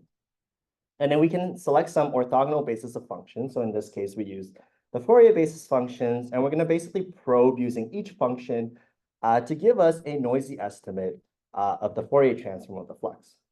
And now, because we know the distribution, we can easily come up with a detection threshold that allows us to distinguish which frequencies are signal and which are noise. And then as we get more photons, this detection threshold is going to get better and better. And then by simply applying an inverse Fourier transform using only the frequencies above the bound, we can reconstruct the flux. Okay. And now that we have this continuous time representation, as I said, we can sample it at whatever rates we want, from 30 frames per second to kiloframes per second, all the way up to billion frames per second. Now, there's a very natural question to ask here, which is that what is the maximum frequency we can recover? Okay. And I'm sure most of you who are familiar with signal processing has seen some graphic of this form. It's effectively a visual proof of the Nyquist-Shannon sampling theorem. And so for those of you who aren't familiar, let me just quickly explain. Suppose I give you a set of points, and I want to know what function sort of define these points. Then in this case, there's a few candidates. Even though my real function looks like this dash one also looks like a possible candidate. And that's because I basically undersampled the signal that I want. And the theorem effectively states that the maximum frequency of a signal without aliasing is half the sampling rate that you have. Okay. But there's a question of like, what is the sampling rate of a photon stream? Because as I said, these photons arise stochastically, so you don't have regular sampling. And one natural candidate might be the average photon counts per second. So on average, how many photons are you getting? In fact, this is what we had thought initially, but it turns out to be wrong, and here's why. So it turns out that the theorem only applies to a case of regular sampling. But if you had an average sampling rate, then because you have stochastic sampling locations, then the maximum frequency may be much higher. So here's an example. Suppose I randomly select these points to query for the function I care about. Even though I'm using the same set of points as before, I can disambiguate this curve from this one. And effectively, in our paper, we showed that what matters in our case for the maximum recoverable frequency is not so much how many photons we detect, but rather how precisely we can time them. And in fact, there's also a really cool paper from Science from the 80s that discusses this notion of irregular noisy sampling, but for spatial frequencies instead. And they basically show that the quasi-random spatial arrangements of our photoreceptors effectively turn high-frequency signal into white noise rather than aliasing them as low-frequency signal. And so this is what allows us to sort of image across 12 orders of magnitude simultaneously.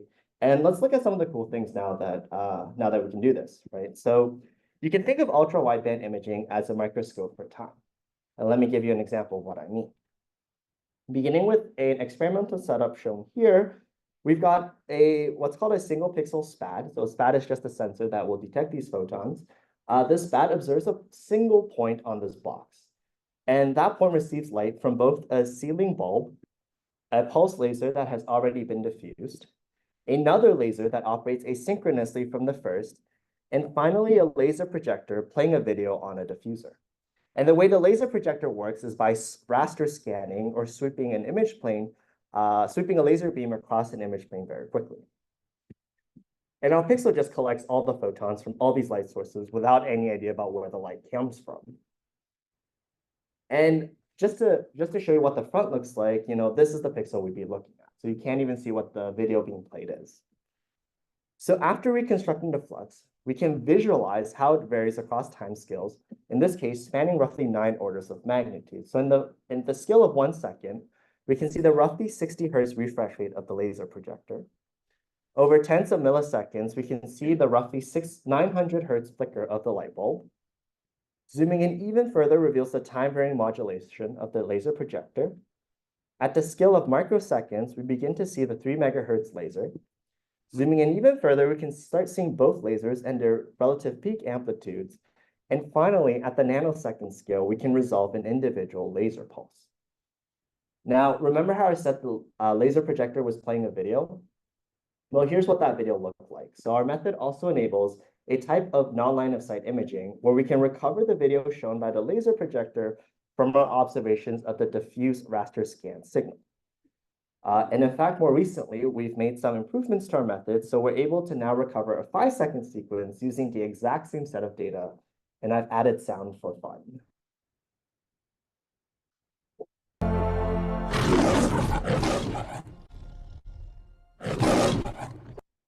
Now we can extend this idea to 2D and capture videos of ultra-wideband scenes as well.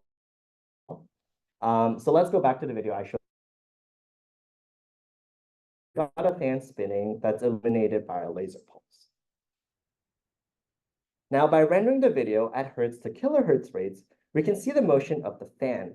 And as we push to megahertz rates, we begin to see pulses of light from the laser. And approaching terahertz rates, we can visualize a propagating wavefront and the fan blades frozen in time. Now, this is far more powerful than conventional active transient imaging, which blurs the fan blades because they move at a much longer time scale than a pulsed illumination. And finally, because we can reconstruct the flux, we can also sample it however we want. So we can create all sorts of new visualizations that were simply not possible before. So just to recap, here's what a normal transient video with the fan blades frozen in time look like. Okay. Here's what that looks like if we decide to freeze the laser pulse. And finally, we can also have both of them moving simultaneously. Now, I started this section by talking about our goal, which was to be able to image across 12 orders of magnitude. We haven't quite achieved that yet because our device timing resolution has about 16 picosecond jitter, which only allows us to cover 10 orders of magnitude. Furthermore, our dead time limits the minimum event duration we might have. That being said, as technology advances, we expect this gap to be bridged, and this is perhaps something that is either resolved through new devices or through computational means. Looking ahead, our method gives us this incredible ability to asynchronously reconstruct flux. So we may be able to start harvesting photons emitted from other light sources for various applications such as 3D reconstruction. And if we can do this, we may also want these devices to be able to perform these things in real time. So we need tools for being able to do ultra wideband imaging in real time. Another application may be scientific imaging, such as astronomy, for something like detecting fast radio bursts, where we have absolutely no idea when these will happen. So we need to observe the sky for long stretches of time on end, and then be able to zoom in and pinpoint when a radio burst happened. On the microscopic end, there's protein folding that occurs on the order of microseconds, and it'd be nice to be able to zoom in and observe that behind a microscope, of course. But to be able to enable these applications, there are a lot of challenges we need to overcome in signal processing, the most critical of which is efficient processing of photon streams, given that even a normal scene consists of millions of photons per second per pixel. So the amount of data we collect is vast, and we need new algorithms to process all of these information smarter and faster. And we also need new ways to store this huge amount of information. And currently in the paper, we focused on processing the photon streams for each pixels independently, but with sort of emerging 2D sensors, we also need new theories to model the spatial temporal distribution of these photon streams that will not only enable efficient processing, but also may provide additional information such as correlations between pixels. And finally, there's a question of how do we even visualize or render these ultra wideband signals with so much significant variations in both the intensity, but also in the time domain. Now, these devices are not just some theoretical device that may come in the future. They're here already, and companies are actively investing in single photon cameras such as Canon, as well as Apple, where the LiDAR scanner is in fact a SPAD. And finally, I sort of want to end this talk with this nice video from NASA. So NASA has this space mission called Psyche. And one of the things they're testing is a sophisticated new laser communication technology that encodes data in photons to communicate between a deep space probe and Earth. And the hope here is that by using light instead of radio, they can communicate more data in a given amount of time. And so recently they were able to transmit this video of taters over 19 million miles, or I guess like 30 million kilometers. Now, the sensing device that enables this communication technology are in fact single photon devices that I talked about today. So the techniques that I've discussed may be amenable to this as well. Now, of course, I have to acknowledge my wonderful collaborators without whom this project would have just not happened. And finally, links to the project on my website are here. Thank you. Sure. Huh? Yeah, you may ask me a different question, please. Or we can go for lunch. Okay. How long the data set is generated? Oh, it ended up being like a couple hundred.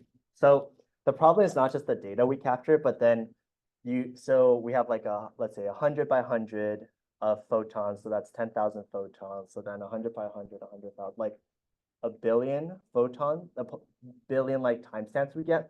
But then we need to like process these timestamps, and we have to probe up to like the gigahertz. So we have like, in our case, we have like probably 1 to 10 billion frequencies that we're checking to figure out like, is there signal or not? In terms of time, how long? Oh, now it would take, so for that 1D example, it took like 2 hours to process everything. Yeah. For the video, we have to play some tricks. But the So whole data set like giga or terabyte? it would be giga, like high, like more than 10, probably somewhere between like 10 to 100 gigabytes. Yeah. Stochastic pattern of photon arrivals, are you thinking about the distribution of wavelengths? Like Not so much here, because what ends up happening is you just have photon, or you have like the Poisson process that dictates the arrival of photons, and that's determined by like the light intensity curve, and I think all the wavelengths that cobble together, right? So you're not gonna be able to separate color depending on their arrival. Yeah, but if different lights were flickering, so you had like a flickering red source and a flickering blue source, and they flickered at different rates, then you could disambiguate that without needing a bare pattern. Yeah. By the way, do you have actually the 2-hour prediction for each pixel? What kind of SNR should achieve to classify that? In this case, for the video, we probably were using about 10,000 photons for each pixel. So if you think about like a normal camera, the full wall capacity is around like 20,000 to 40,000. So within like a 30 FPS. So I think we're getting like less photons than you would need for like a normal camera, like a normal camera image. Yes, in terms of photon, the sound noise is only the SNR 100, but you have the so device noise there's quantization noise like jitter. So you have a timing precision of 16 picoseconds, but there's no read noise in this case. There's no read noise. So sort of the traditional metrics of like what would the SNR be, it's not directly mappable to what you'd get in an image. You always have shot noise. Yeah, surely the SNR would be fine. If you had like 10,000, yeah. Okay, thank you. Yep. Turns out that, so there's two canonical like stochastic processes. One is Brownian motion. The other one is the one you get from Poisson process. So this is the one you get from the Poisson process. So it's not Brownian motion.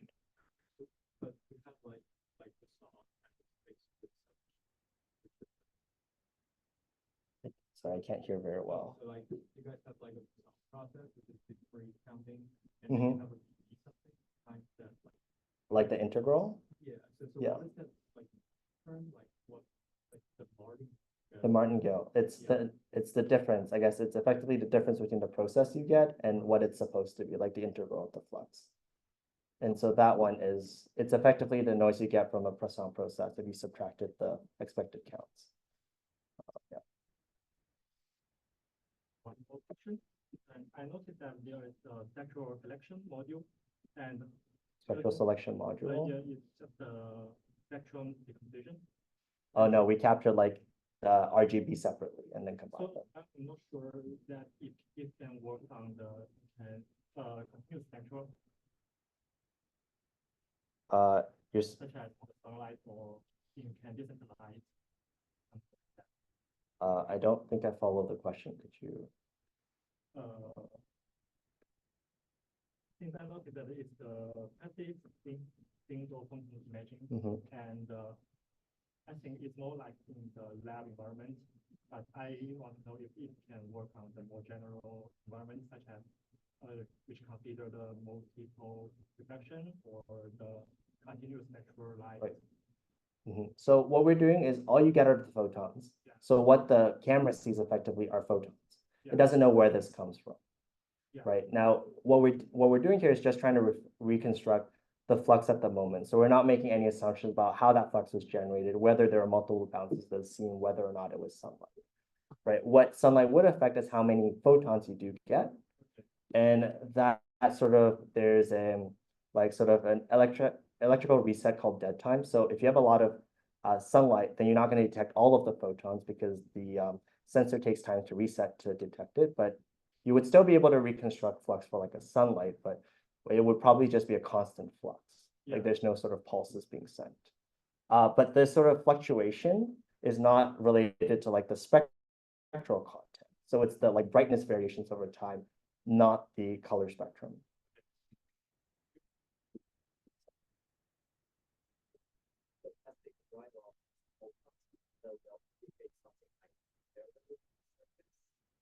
That depends on how you decide to analyze the flux that you get back at the end, right? But whether or not we're not making any sort of assumptions about what is happening in the scene to reconstruct the flux. So sort of being able to estimate material properties of things from that flux is sort of like would be like a more downstream application. And you probably want to analyze like how does the flux variation change over time and analyze that versus just in our case, in this work, we're just trying to reconstruct it.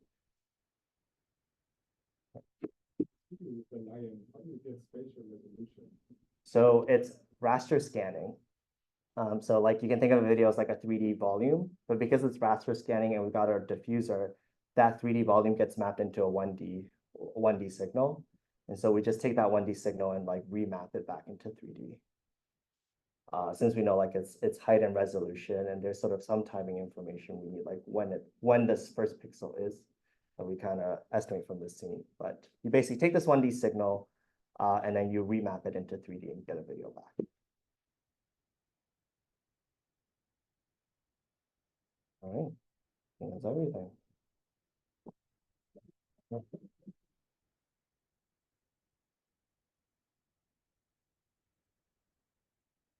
Yeah, it's 3 megahertz and 40 megahertz. So when you actually listen to the frequency of the channel selected, or sorry, what? You have a 3 megahertz pauser, right? Yeah. Pause leader, 3 mega and 40 megahertz. Yeah. Right. So this is carefully selected. No, we just chose we chose them so that they're not too close. Like we want 3 and 6 megahertz, but then the 6 megahertz, you wouldn't be able to tell the 6 megahertz because the high order of 6 megahertz is in the higher order of 3 megahertz, right? So it chose 3 and 40 to be roughly co-prime, but you can make like you can choose like you choose 2 random frequencies, but you should still be able to discern. Do you have a paper on this one? No, there's a paper that's it's on there. It's ICCV 2023. Okay, thank you. I actually have a question about the. Okay, you work with event cameras. Yeah. I know someone who wants to talk to Prof because